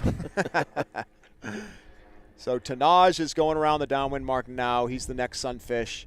Then, wow, Keanu caught up a lot because on the first lap, he was way behind. So Dai either made a mistake or Keanu got a really nice shift or something, and he caught a bunch of people because he was way back here. And you can see Aiden Bain is now way back here. And he was up with the rest of them. Yeah. So something happened on the upwind, and they shuffled around a whole lot. Well, if you've noticed that we've been getting these rather strong puffs that's been coming through, and if you get caught in one of those, you're going to get pushed really, really hard, and you can see Joss taking advantage of the one that just went through. I mean, he's 10 minutes now. He's pretty close. Yeah, pretty well ahead. Yeah. So this will secure the victory for him for sure, because if we do another race, he can throw out that race anyway. The wind has definitely freshened because you can see the speed of these guys. What are we looking at in speeds for these Sunfish? Boats? Yeah. Boy, I don't know, 10, 12 10, knots. 12 knots. Yeah, they go pretty fast, Yeah, 10, 12 knots. Yeah, they lost a lot faster than the sloops, for sure. And the Optis are up around, what, 5? Optis can probably get up to 6 or 7 knots on a good day. On a good day. Yeah, if they're broad reaching. Maybe faster if they can surf some waves. Someone did a penalty turn? Who we got? That's Jaden. He's the one that got disqualified on the first day for touching a mark, so I'm betting. So he's learned his lesson. He's learned his lesson. Very good, Jaden. Folks, we are going to have a finish in the Sunfish momentarily. Coming to the mark is Joss. Have to find. This is his last year, isn't it, Dallas? Joss For is Sunfish? No, he can compete next year. Next as well. year? Yeah. Yeah. Him and Tanaj. And then it'll be only open championships from there on out. He'll have to compete against the adults. All right, I'm going to go down and I'm going to score some finishes, Reg. I'll leave it to you. Good, good. Thank you, thank you. Yeah.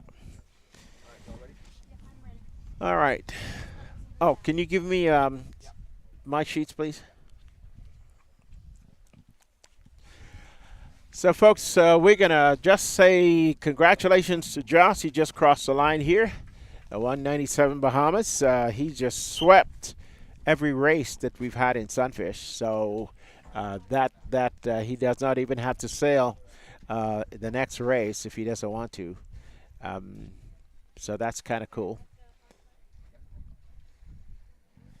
But if we want to put the timer on that, Carson. Let's see if we can get the time between his finish, which was like 30 seconds ago, and the next Sunfish. Looks like it's either going to be Dai or Tanash.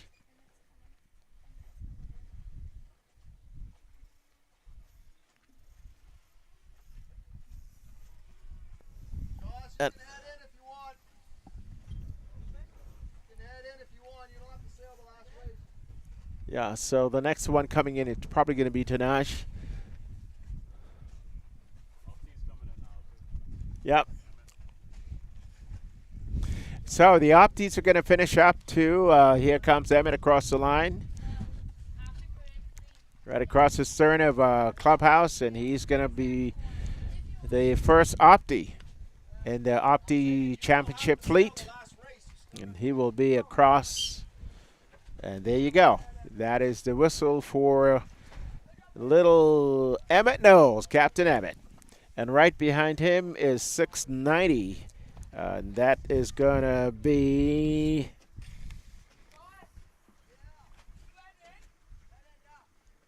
Willie Braden. Assuming that they're in the belts, that's going to be Willie Braden in second place. And third place looks like, is that Heidi or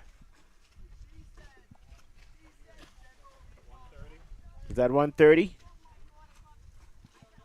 That's going to be Sonny. So Sonny's going to be third.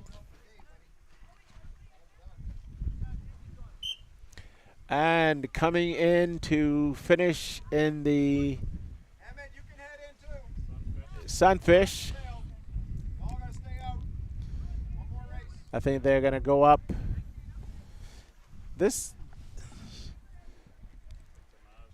Tanash, yeah, he's yeah.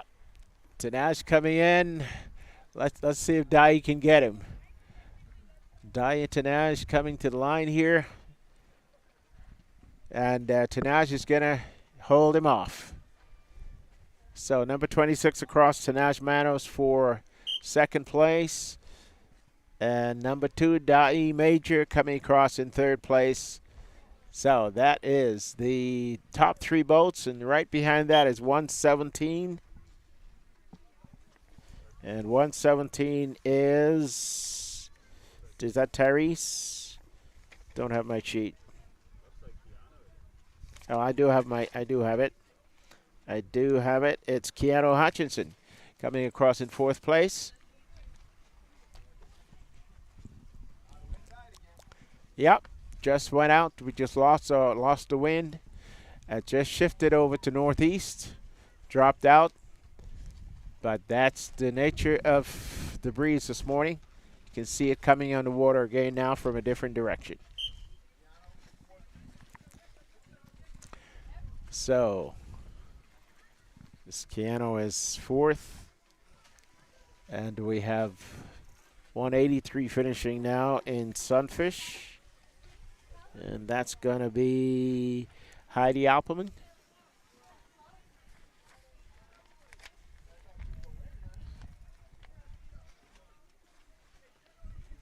No, that's not Heidi.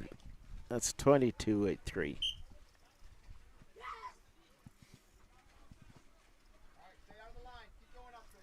That's going to be Drake Knowles. It's So Drake Knowles comes in fourth here. 5.95 is across.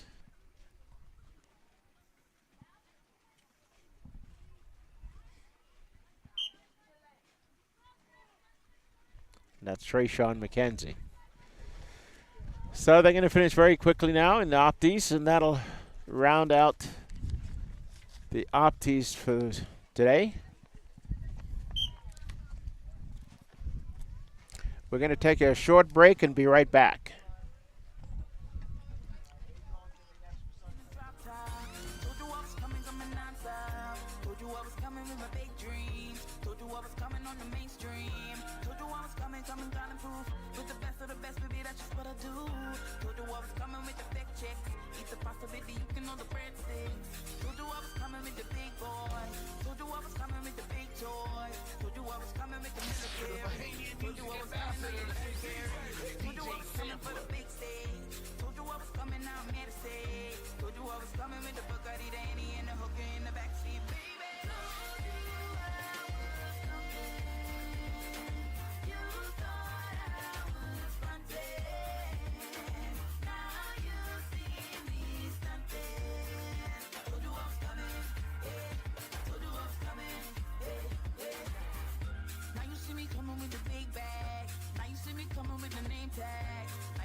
Only the strong survives.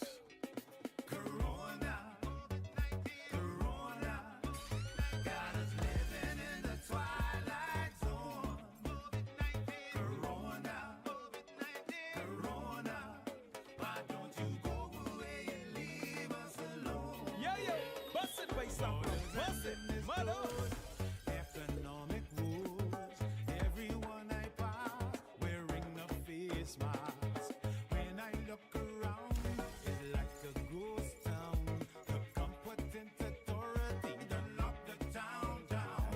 Social distancing, stand 6 feet apart. No more hugging, mama. Boy, that breaks my heart. They say, wash your hands, don't touch your face, 'cause that is bad. And stay away from papa. Boy, that makes me sad. Corona, Corona, got us living in the twilight zone. Corona, Corona. Why don't you go away and leave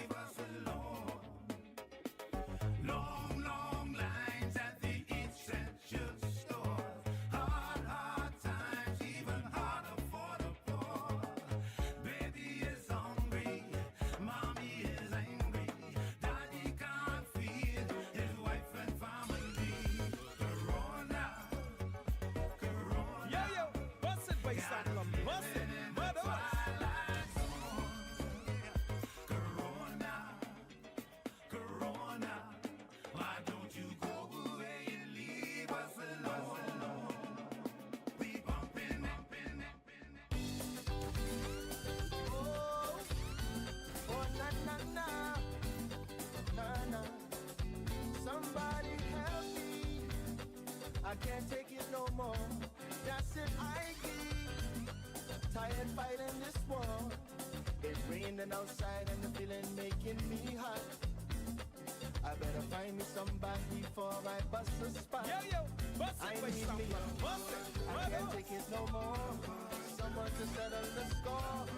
I ain't fighting no more. Don't wanna be lonely no more. Aye.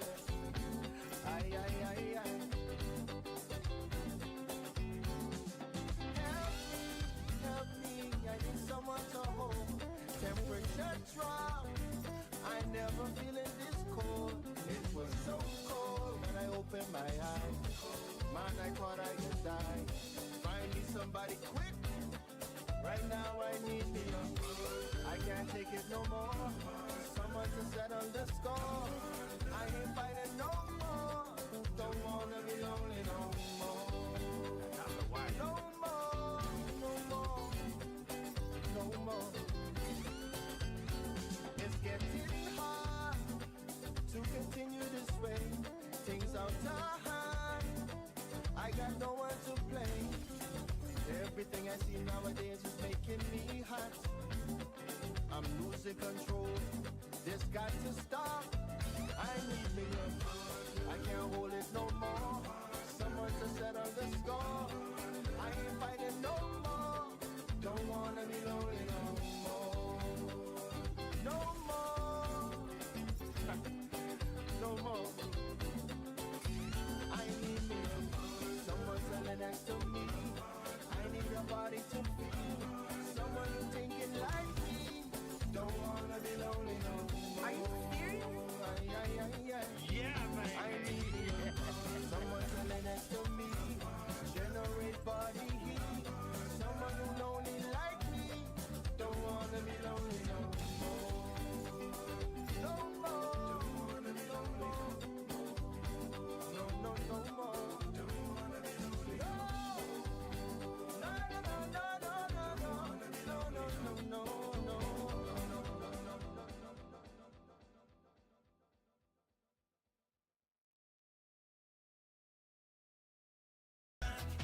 I go in to mash up the place every time I go by the farm. I always get catch, drinking till I lose and I wet. Nobody gon' watch me if I can't bad and I sweat. On your market set, strong but I ain't missing a step. Man, if you ain't feel the vibe, then stay over there by yourself. When Reagan's great return, I can dance, I can sing, I can wave my flag. When Reagan's great return, I can drink all the rum, I can get all my. When Reagan's great returns, I can dance, I can sing, I can wave my flag.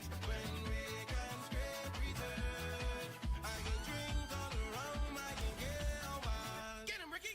Just give me the Reagan's great. Beat that drum and scrape that rag. I get scrapped inside Long Bay. I like Sunfish with Johnny Cake. I say, just give me the Reagan's great. Beat that drum and scrape that rag. I get scrapped inside Long Bay. I like Sunfish with Johnny Cake. I say, just give me the Reagan's great. Beat that drum and scrape that rag. I get scrapped inside Long Bay. I like Sunfish with Johnny. When the music plays, I'm the first one to dance.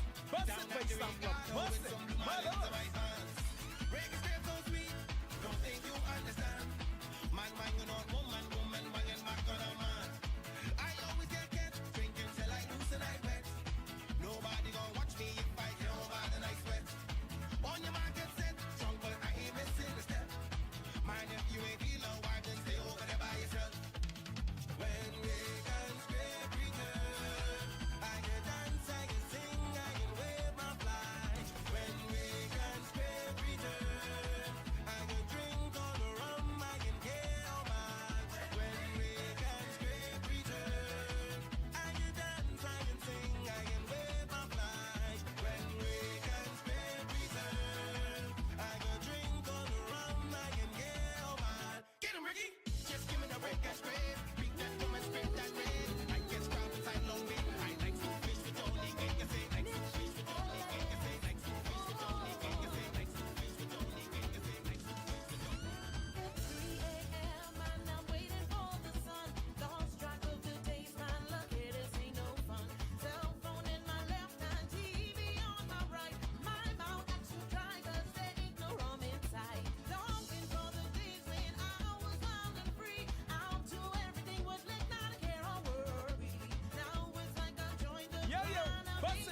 sampler, bust it, mother.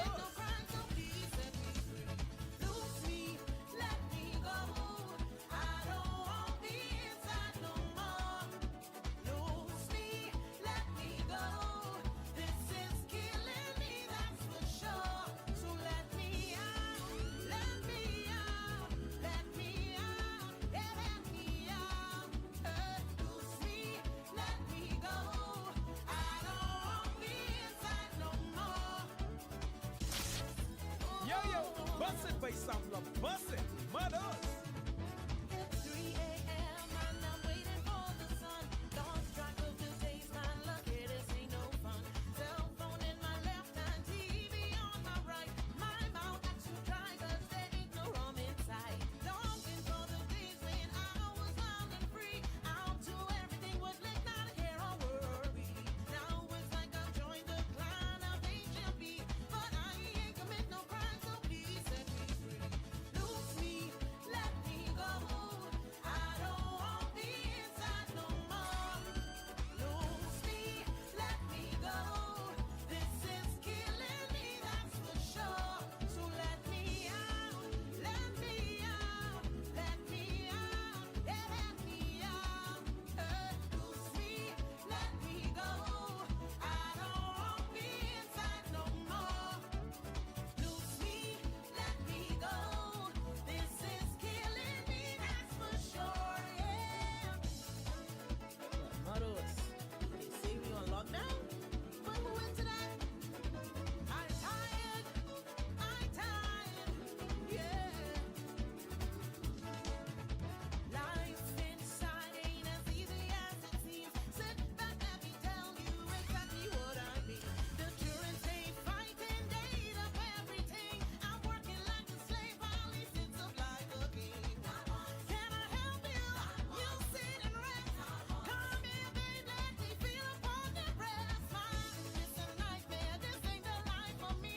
I ain't commit no crime, so please just set me free. Lose me, let me go. I don't want me inside no more. Lose me, let me go. Oh, yeah, yeah, yeah.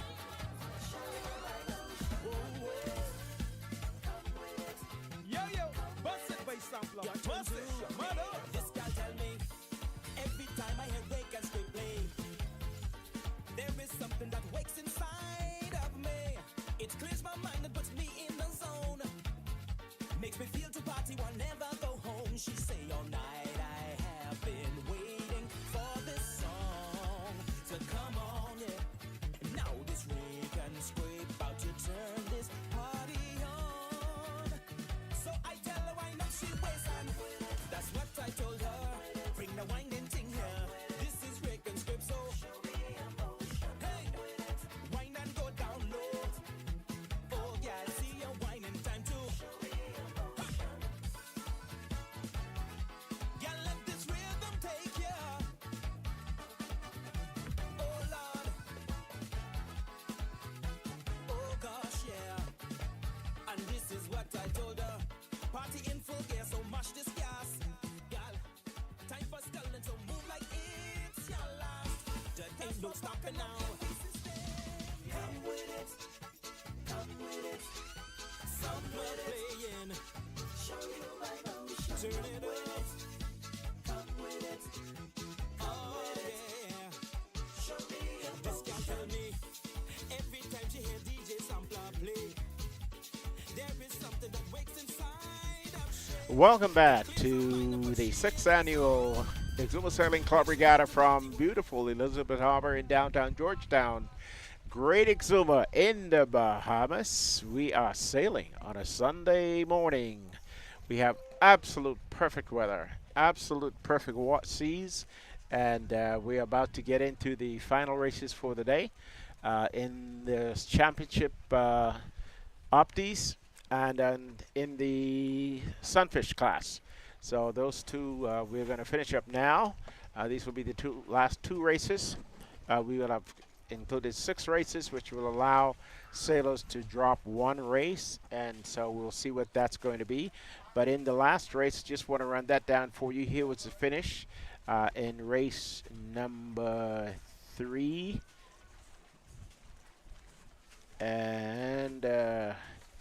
That would have been in the Sunfish. Josh Knowles was first.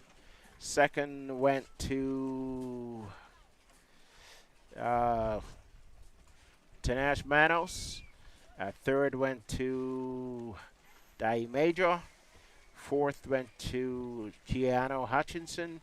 Fifth to Adron Knowles. Sixth to Aiden Bain. Seven was Orlando Ferguson. Number 8 would have been Lonnie Duncan from Grand Bahama. 9 would have been Christo Cartwright from Long Island. And 10 would have been Tyler Storr. 11 would be Noshawn McKenzie, and 12 would have been Lonnie. 12 would have been Noshawn McKenzie. And that's the way it's stacked up for the 12 boats that went off in the Sunfish. They are now milling for the last race. And again, the wind has fallen out, changed a bit, moved over to the northeast. It looks like it'll steady up and settle there now. And that is going to be where we are for Sunfish. We may get some more breeze from that area, but we've got some clouds coming over now. And that might mean that we are going to lose this breeze, at least for now. So, Sunfish coming up. Optis to follow. The last 2 races of the day for these 2 classes. And we'll take a break while we get set for the start. We'll come back once the start is underway. She say all night she has been waiting for that song. Sampler put on, yeah. And the way he plays just turns her body on. Sampler tell her wind up, she wears on with it. That's what I told her. Bring the winding thing here. Sampler playing, girl, so show me emotion. Come with it. Wine and go down low. Come with it. Sampler see you whining. Show me emotion. Now that's a wife. And once again, we're on the water at the Elizabeth Harbor for the 6th annual Exuma Sailing Club Regatta. Reg Smith, your commentator, and we are getting ready now to start race number 6 for the Sunfish class. We have our trusted director on hand, Carson Gray. He's flying this drone today, doing all of the directing himself, and so I don't know how he does it. He's got maybe 6 hands and 10 brains, but he's doing it. And I hope you're enjoying it, because it is just a perfect day here. And here we are with the start of the Sunfish. Just heard the horn, and away we go. And right at the outset, we can see 197 getting his nose out in front. It's good position in the fleet, heading off to starboard. The wind is shifting again, going back a little to the north, and so we expect to see all of these boats tack over onto port in just a little bit. So if you can see the start, you will see a couple of the colorful sails out there. One of those will be Dai, number 2, and number 12 passing right in front of us now is none other than Aiden Bain. So altogether, we have, 4, 8, 3, 11, 12 boats, 12 Sunfish on the water already. And getting ready right behind that, it's going to be the Opti Championship fleet. They'll get ready for their last and final race. The wind is, again, moving around. The tide has changed, and so we're tailing a little bit differently. But again, the wind is moving between north and northeast, and so that's kind of makes the boats have to work hard to get up to that windward mark. And right now it is directly upwind.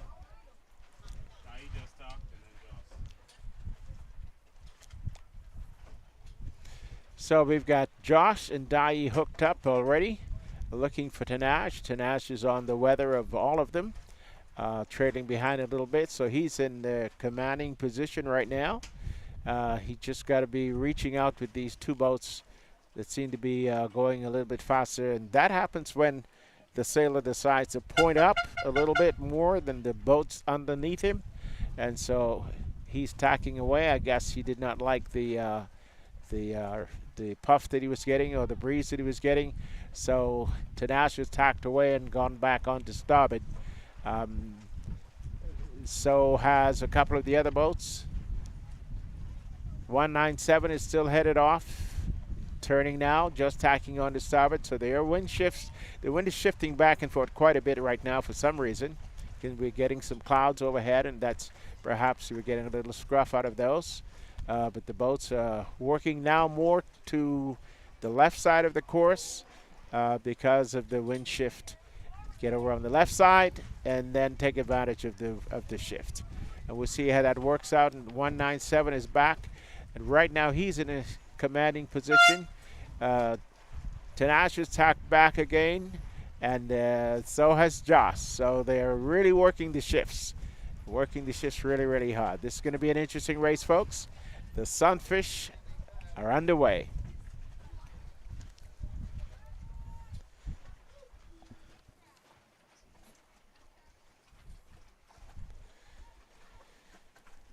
Getting ready for the Opti. The last race for the Optis. So milling here behind the clubhouse. Let's see if Emmett is sailing again. He doesn't have to, but yes, he's in there. And ready to go. And everybody is trying for the start.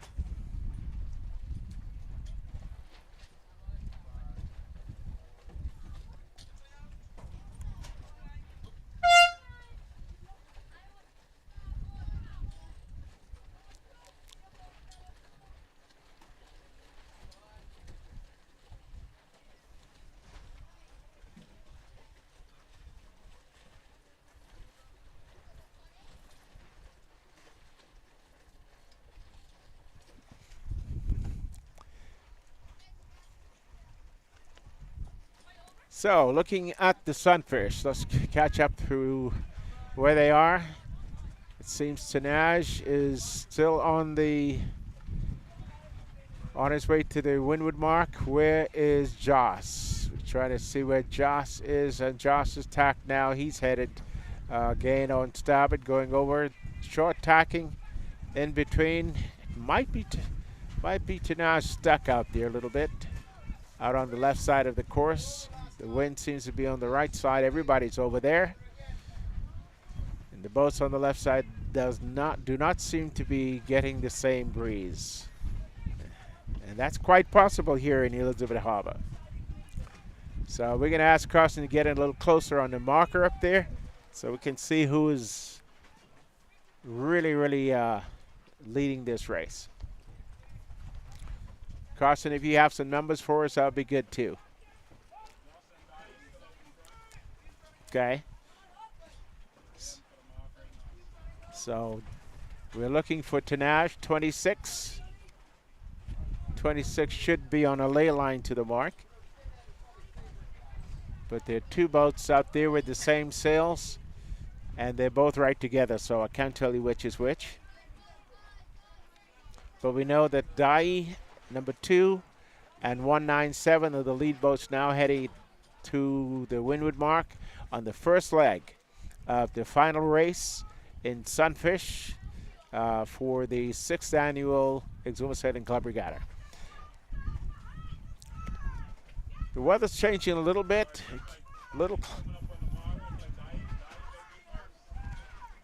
So we're now hearing that Dai might be the first around the mark. And I'm looking at the sails from here. Dai is around, followed closely by 197. And that should be 26 going to the mark as well. 197 is around. Is that 26? 117 is Keanu. Keanu is around. Should be followed by 26. And so we have the first 4 boats around the mark. So 26 is around. So now it's a foot race to the reach mark. And Dai is in first, got a pretty good lead and moving quite well. But as we said earlier, the boats behind will get the puff first, so he's got to stay clear of them so that he can be in clear air and maintain that lead. And we'll see if he does to the downward to the reach mark.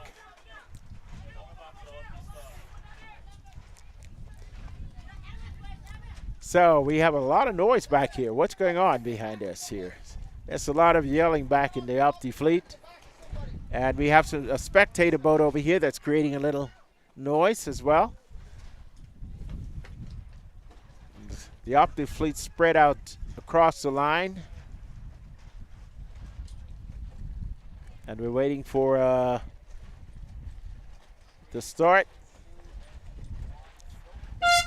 We have a start.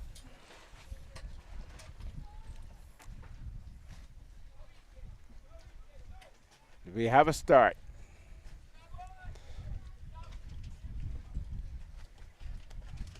Headed out on port 690, 595, 798. Tacking under the fleet. 798, of course, is Emmett Knowles, the lead boat right now. Let's go, CJ. You ain't out yet, man. Let's go.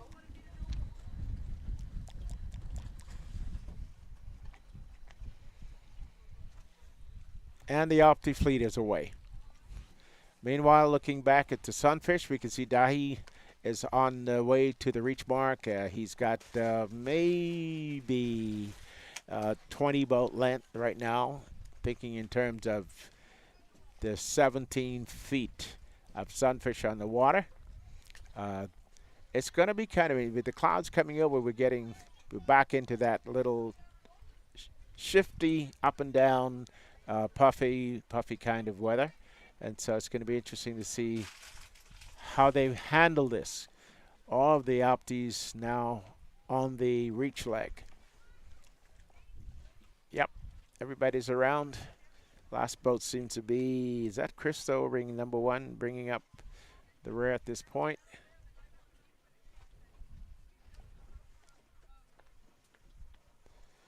So we're into the final race for these two classes. Race number 6.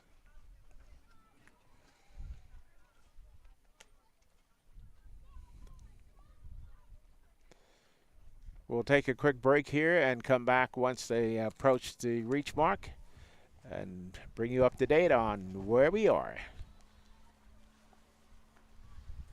It's like a movie in here. Now 18 is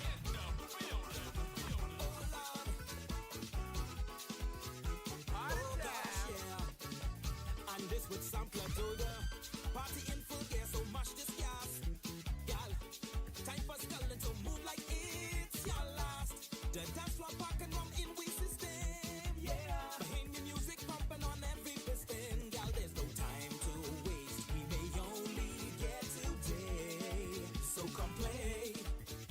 Just let this rig and scrape take you out. Up and gal, come show me emotion. Come with it. No stopping. Come with it. Keep moving. Come with it. Show me emotion. Let's go, gal. She must see come from the Bahamas. Hey, what she? It's your business how you work that waist. That's your body. You say all night you've been waiting for this song. Hey, so come on. Let this rig and scrape just turn this body on, girl. Time to hold up on something. No stopping with it. No stopping with it. Girl, it's time to show me emotion. Alright, go. Need no gas. Just let's go. Doesn't matter. Let's ride. Because you know what it is? Okay, we're back and 1972 and maybe 117. Is that 117 on the outside? Okay. Yep. Yeah. Keanu is in third, and Tanaj Okay. is in fourth. And so now they're bunched up again on the reach mark as they come around. And Dai is going to get the win taken away by Joss, who got it on the inside. And that's something that we teach a lot, but they don't seem to use. Yeah. Dai just let Joss get on the Yeah, you get never on the want to inside let of someone it. get on their weather like that. Yeah. But we've had Dai's been in this situation more than once, and Yeah. he's not been able to hold off Joss yet. So Yeah. they still have another lap left. Let's see what happens. Either bunched up or somebody got an advantage on that reach mark. Yeah. On your screen, you'll see 12 and 13. That's Adron and Orlando. So Adron is going around the mark now. Slow jibe. Make sure you don't touch the mark by accident. You can see how they have their Diger boards partway up, Reds. That's to reduce the drag on the off-wind legs. You only have the Diger board down when you're trying to go upwind. So when you're off the wind, you're trying to reduce the amount of drag. And you'll even see some of them leaning their boot. Yeah, you put it all up. You have no control with your rudder. Yeah, exactly. Because it'll push you sideways for sure. Yeah. Which creates more drag than you need to. Were we having a bit of spectator problems down there a while ago? We have some spectators disrupting the race course a little bit, but I'm not going to give them too hard a time. If it was a Opti Nationals. Is there ever such a thing? Basically, you're not supposed to be talking to the sailors during the competition. You're certainly not supposed to be harassing other the other island sailors. So those spectators are expected to remain respectful and peaceful. Sometimes, but we're dealing with kids. People get excited. I understand. We have a lot of educating to do. This is a different kind of sport. Each sport has its characteristics. Yeah, it is odd because each competitor is in their own boat. You're in nature. You're in the open. It's a lot harder to control everything. It's not like a basketball game where everyone's in their seat and everyone's performing on the court. It's a little different. There's a lot of differences in sailing, honestly. It's very, very, very interesting sport. It has a lot of characteristics of golf. Where you self-adjudicate. Yeah. Which is kind of difficult sometimes for some people. Yeah, very. To try to manage, especially when you got tempers flaring and you're close to a trophy or not a trophy. You don't want to spoil it. So we understand. Social media has changed that, though. Oh yeah. Because now you have all kinds of referees sitting there thousands of miles away watching. And Yep. oh, you touched that mark. Well, we didn't see it. Yeah, but you touched that mark. Go back and look at the film. Well, we have debates about rule infractions that go on for decades. Like people bring up past situations and replay the footage. And really, honestly, there are times where it would be up to a jury's decision on how to rule because it's so in the middle. It's not always black and white. Nope. Okay, so you got to determine, was there an overlap within 3 boat lengths or not? That's a judgment call. That is a judgment call. Could this boat have avoided contact or not? That's a bit of a judgment call. So some people may call it one way and someone may call it the other way. So it's not necessarily always clear right and clear wrong. Obviously, when there's contact, somebody has made a mistake, so somebody is getting penalized. But a lot of times, the sailors have a bit of a system between themselves too, where when you have to pull under somebody that's on a port tack, you say, okay, next time you're going to let me go. So you give them one and you take one, and it's not always hammering down the rules 24/7 out there, where every time there's a little issue, you're protesting everybody. You don't want to be known as the sailor that's just protesting every single person for every single thing. Yeah, we try to get guys to understand it because you have right of way does not mean you have the right to. No, you always have to avoid contact at all costs, for sure. The overall overriding principle is keep clear. Exactly. Like you go by that, you can't go wrong. Have the right of way, but you are also required to avoid contact. To keep clear. Right. So if a port back boat is not going to keep clear, we expect you to dip them, tack away, and then file a protest. Same thing, if you're the leeward boat, you have right of way, but you can't run the windward boat off the race course. Absolutely. So everything has a counter to keep it in check, where everybody is expected to stay in line and not take advantage of one particular rule or another. And the committee is not there to judge you. The committee is just there to monitor you and to take some measure of control if they have to. Yeah. But you're supposed to control yourself. I mean, you should know the rules of sailing, and you should know the rules of the road. I can't imagine a day where a C-class sailor comes up to me and says, sorry, I hit the mark on the second lap. You need to take a point away from me. It's going to happen. It's never going to happen. It's going to happen, Dallas.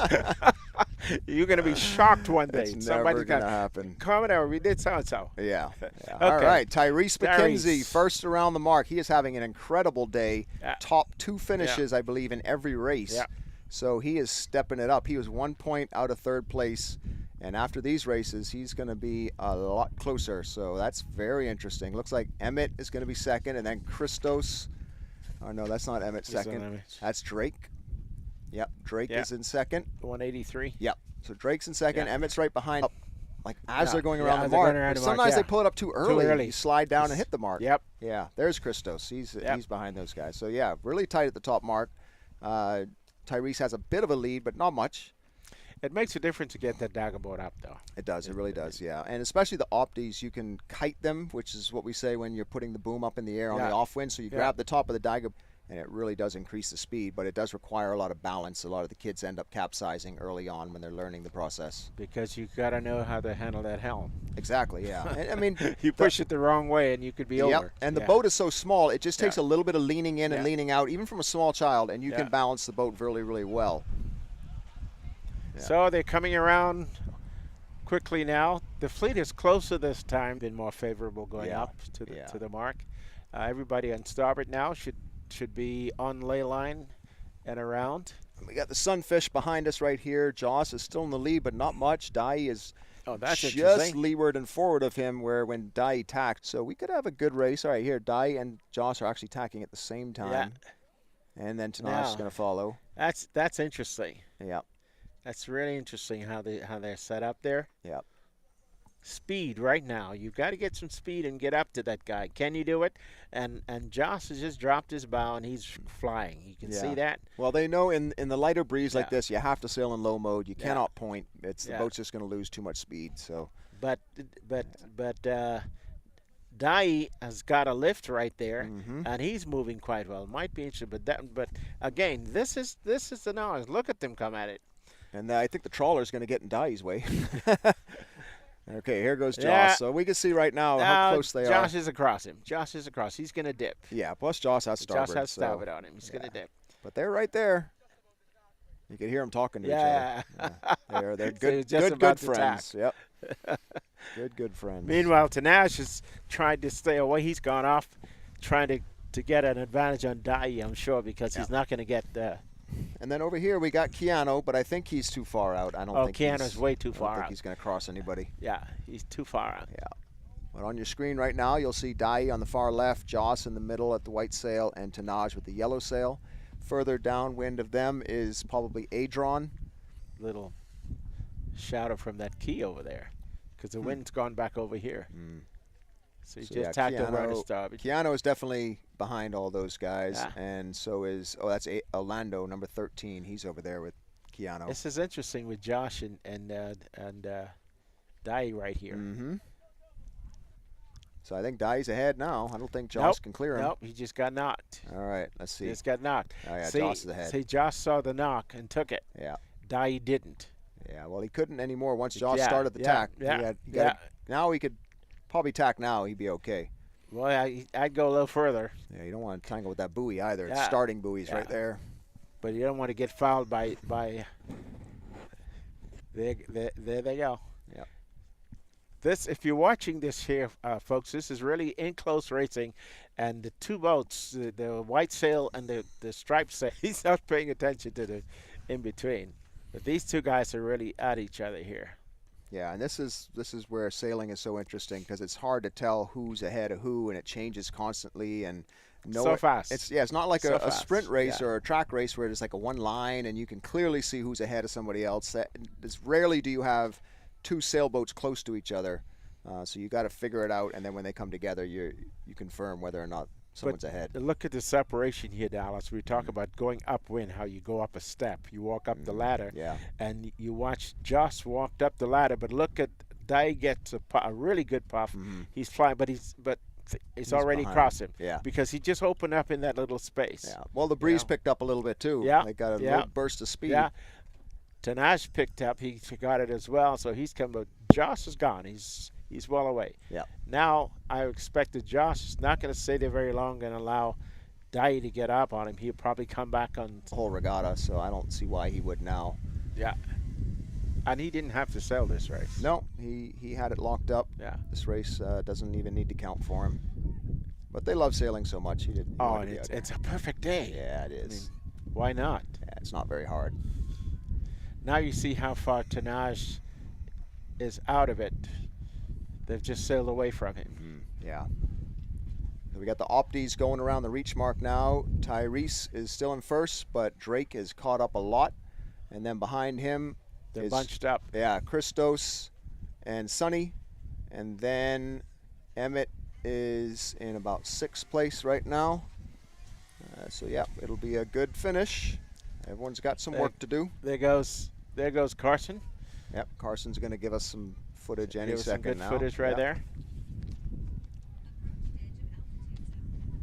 That wasn't Carson, folks. That was the drone. That was the drone. Carson's still Carson's here, still safe here and with us. sound with us on the boat. Yep.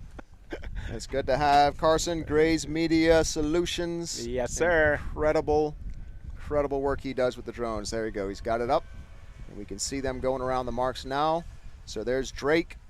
There's Christos. There's Sunny. 01 is Riley. Riley. Yep. Riley Simmons. There's Emmett. And then we've got Edward Knowles, 304, Chase Thompson. And then Trayshawn McKenzie, 595. He's catching up to him. Coming really close to that mark. Oh, we got some good breeze again. Yep. And the Sunfish are really moving. Yep. Pick back up. Dai and Josh are locked up. At least Yeah. Puff is blowing. Yeah. So now they're slowed down. And Yeah. if you're all on the same, Back as you, so they don't get something that you don't get. Mhm. If you get knocked, they get knocked. If they get lifted, Josh go right over the top of Dai because he got the puff first. Dai will not get it. Now you'll also get fouled by Josh. right? Yeah. And Nash is not there. So Dai tacks away, which he should have. Yeah. It is really, really They're shifty. yeah, they're almost there. They're maybe a minute and a half from the mark. So there you can see on your screen Joss right in the middle, Tanaj to his left and leeward of him, and then Dai went across on starboard. So Dai he's just tacking tacked back. now. And Dai is probably, no, he's not on the ley line, but he'll be closer. And he's, Well, it depends on where the shift comes right now when they tack. yeah, Because they're both going to come at it from different sides. yeah. And let's see who gets the shift. Dai is pointing very high, but I don't know if he has a lot of speed. Now he's going to get knocked again because I think it's going to favor the boats on the right side of the course. That's the way it's been all afternoon. That's the approach side. But yeah, the wind is generally shifting to the right, so Yeah. a starboard tack would definitely lift you. Yeah. So how are we doing with the Optis? Where are we? Optis, this is probably the closest race we've had. Oh gosh, everything Tyrese went together. holding a narrow lead over Drake. Christos right behind him, and then you got Sonny, Riley, and Emmett all bunched up together. And then you've got Edward, Knowles, and Trayshawn behind them, and then Chase Thompson. And that's the lead cluster, and then there's a nice big break before the rest of the pack. I am kind of surprised that Breeze. Yeah. If you get a heavier person in the boat and you get heavy breeze, Yeah, you're gonna Heidi, get more drive, she's yeah. way, back, way here, not even yeah. around the jibe mark Yeah. yet. She's only Yeah. beating 1, 2, 3, 4, 5, 6 boats. Yeah. Yeah. She hasn't been on today at all. Not like the first day. No. Yeah. All right, Josh is around the mark. Okay. Mine and Dai is not. But I think Dai is going to be able to tack Dai twice. lo- Yeah, he'll be able to tack twice at the mark and still get there ahead of Staj. Yeah, well, he Yeah, might he's a just lot- make it. He's pinching. pointing, he's pinching, and he's getting a little shift there. Yeah, he's juking. It'll shift to the right, and if it does, he's going to make it. Yeah. Now, if this was a sloop, he could push the tiller over and luff right up into the wind Right around the into the buoy. wind. Well done. Now, Good rounding. Now we got some shouting going on down Yeah. here at the leeward mark. oh, there's going to be a lot of shouting. The entire train of boats that's coming to the mark. Yeah, so that's going to slow him down. Yep, that's going to slow him down. And I think he may have already tacked again.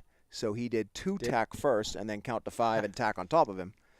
He So hasn't tacked yet, has he? He tacked back already. He already tacked back to Tyrese. Well, he would be a little windward of. Yeah, he might be a Yeah, little, but little they're windward, off. yeah. They're off on port tack right now. Yeah. Everybody else is coming around the mark. Sonny tacked onto starboard. He obviously doesn't want to follow them. So now Christos is tacking, and I'm gonna bet money that he's ahead of Tyrese. And good thing I'm not a betting man because I would have lost. It's there. You see the binoculars by you there anywhere? Where is it? I don't. Not there. Not there. Where is it? Go find the binoculars. They were just. They were Well, just here somewhere. Mila will find them for us. Am I sitting on them? No. Okay. We have today Yeah. These guys are way, way, way Yeah. back. All right, so here Carson has the drone up for us. So on the left is Tyrese, and then we've got the Long Island Sailors on the right. Oh, that's Sonny right there, sorry. So yeah, we got Sonny and Christos on one side. Thank you, yeah. It's going to be a good finish. Take a look at this, Dallas. This is kind of cool.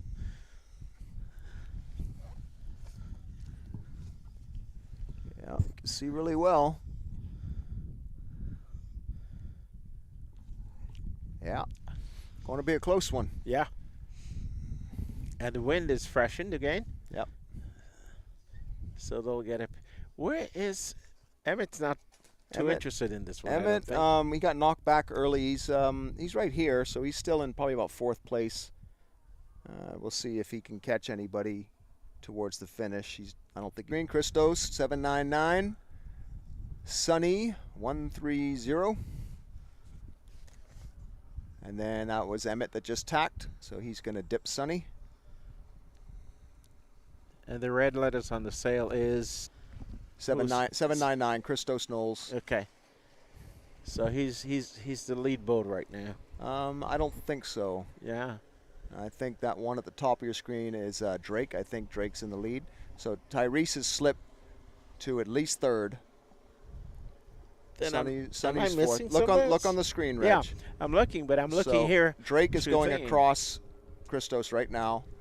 So Drake Oh, is the okay. leader. There were some boats under the Bimini. I Yeah. couldn't see. Yeah. I couldn't see those that were under Bimini. Yeah. So Emmett's got one hope. He's going to stretch it out, go for speed, try tack to the finish. But I think he's going to end up about 6th place. Right now on your screen, The Drake puff is gone. and Tyrese. And Tyrese has passed Christos. So it's a race to the finish right now. They're all on the same tack. They're all getting the same breeze. Christos is going to get gassed by Tyrese, so he's going to have to either pull down or tack away. Would you be at starboard? I think that was coming from the Optis. I don't know. No, it's over here. Yeah. Well, anyway, this is going to be a close finish, so I'm going to go down there and make sure I record it and write everything down. Yep. Okay? You need your sheets here. I think I got I have the one with the points on it. You do? Yeah. Okay. 'Cause I thought What about that? Yeah, you need those too. All right. Yeah, folks, we're having just a jolly old time out here, just watching some sailing and trying to complete the last 2 races today for the Optis and the Sunfish. The sailors have been sailing. This is going to be their 6th race, so you know they're a little bit tired, a little bit burnt. Being out on the water really does dehydrate you a little bit. But it is absolutely, absolutely a gorgeous day. So we have coming up on the reach mark right now, we have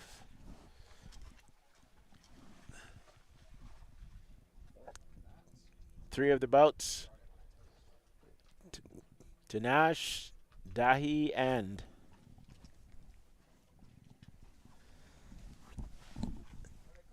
yep, they did.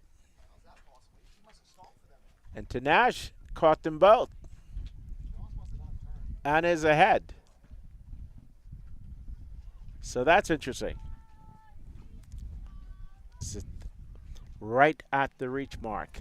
They bunch up every time. And there's either a change of lead or something. And can't figure that one out. But we will. So right now, Tanash is on the lead to the leeward mark, followed by Dai, and then followed by Josh. Josh doesn't need to win this race. He didn't even need to sail this race. He's already locked it up. But there's something called bragging rights, and so these guys are out there duking it out. We're also looking at the finish of the Optis right now. Coming up, Dallas is down there to call that for us. And coming across the line is 183. I believe that's is that Trayshawn? No, 183 would be Knowles.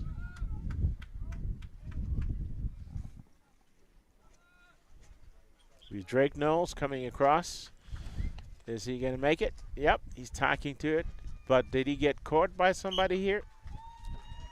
Oh, Sonny almost got him. Sonny almost got him, but Drake took it. Sonny was trying to get him. And third across the line is going to be 690, which is Therese McKenzie. So that's first, second, and third right there.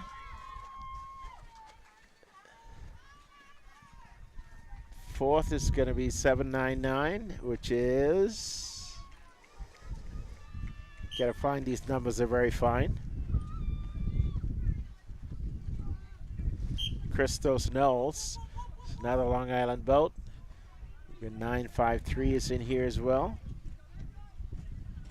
Edward Knowles. And so comes across the line is Emmett. It's in fifth position. And then we have a big separation to the rest of the fleet. We get two boats coming in now, and they'll just all finish. They're going to go back to the beach now, and we will wait for the green fleet to come out. We'll have 3 races with the green fleet, and then we're off to town for the afternoon. Roundabout, we're thinking about 3 o'clock, or there we should be at the Cove. But in the meantime, we're going to take a quick break here, and we'll be back for the finish of the Sunfish races. They are on the down leg. A downwind leg now to the leeward mark, and we're around that and back here to finish. And that will wrap up Sunfish sailing for this year's regatta. It's been fun, absolute fun to see these guys out on the water. I hope you will get to join us this afternoon for the E-Class races in Georgetown, and then hopefully the parent race, which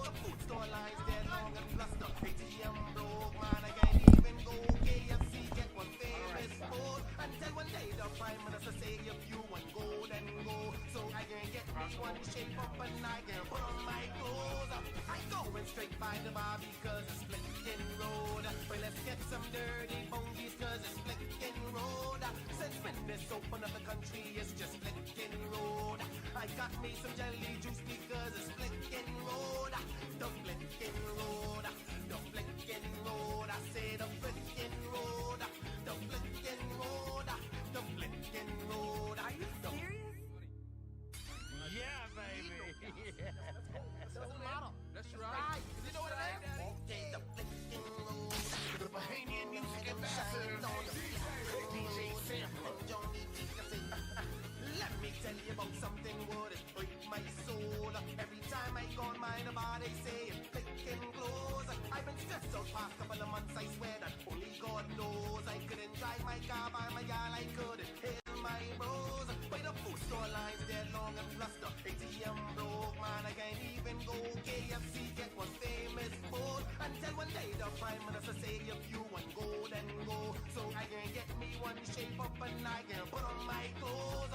I going straight by the bar because it's flicking road. Well, let's get some dirty bongies cause it's flicking road. Since when this open up the country, it's just flicking road. I got me some jelly juice because it's flicking road. The flicking road. The flicking road. I say the flicking road. The flicking road. The flicking road. The flicking road. The flicking road. The flicking road. I turned my car into a bar, I do curbside. Trying to get my hustle on, just to try to get by. Food store line that long, we're going strong. Competent authority, but yet they're wrong. Walk by Cindy's KFC, fish fry, pork, ski dog. I just want me some Kong salad, but we still all love. Lockdown baby, this is all we heard. Still under curfew, but boy, it's flicking road. We ain't touched the road in so long, we in quarantine 6 months strong. Junk a new carnival, break and scrape, won't come and then one way things to shabby. Give thanks cause we got body, collects I like them cold. Cause all I know it's just The road. flicking road. The flicking road. I say the flicking road. The flicking road. The flicking road. The flicking road. The flicking road. The Bahamian music ambassador. DJ Sampler. His name was Arthur, he was my papa. He loved to whistle, boy he was good. Plowing the field, or catching fish. You could hear Papa whistling like this. Oh, whistle, Papa. You whistle so sweet. Aye.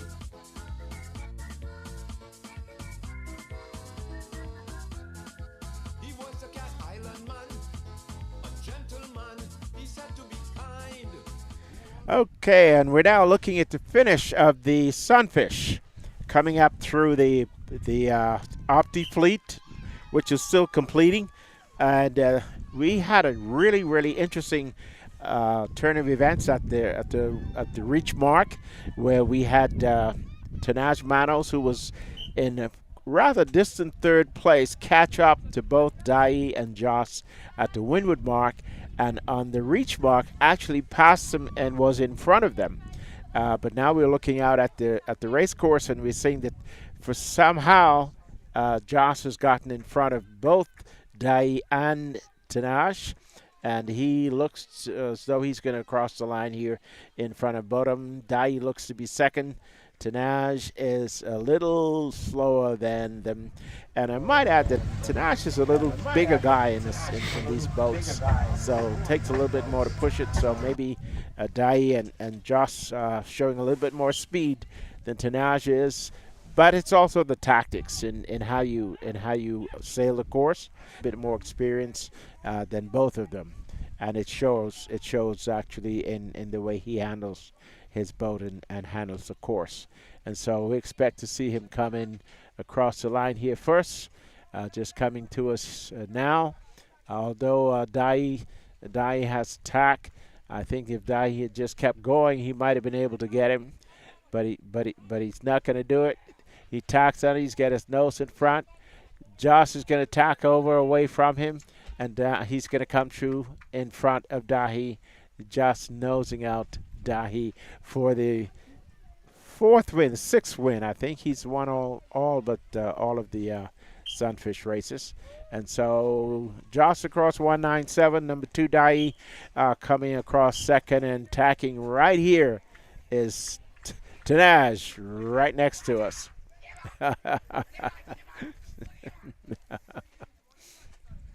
Who got that second place? Tanaj. Tanaj got second? See, we missed that. Tanaj came right under the clubhouse and got to second, and beat Dahi to it. I think Dahi played around too much out there. So those are the first 3 boats that totally separated from the rest of the fleet. We don't really see another Sunfish anywhere near finishing, and so that's going to go ahead. Yeah, well, here comes, I think Mackenzie is coming in now, and he will be the 4th finisher.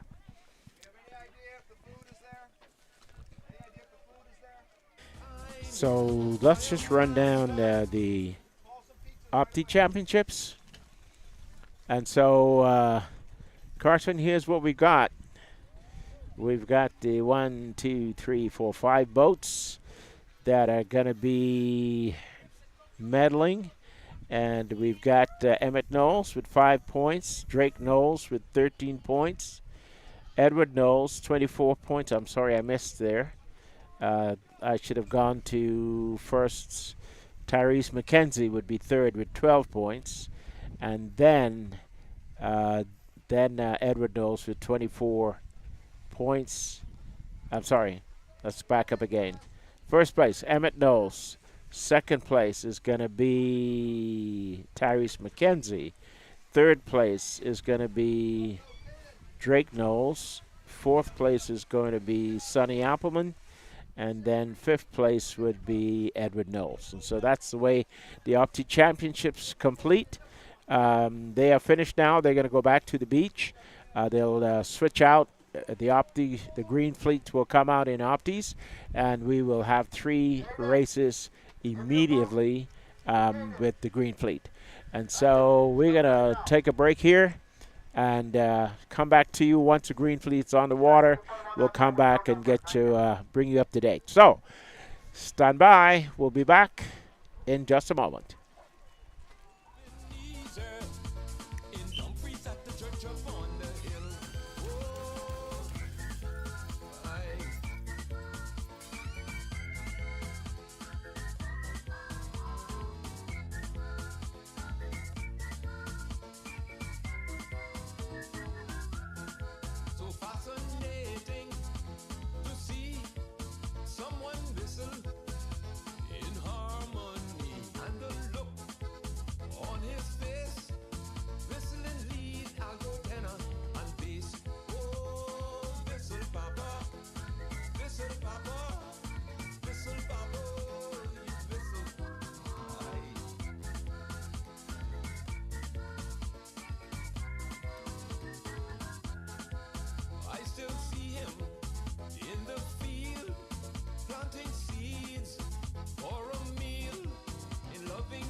juice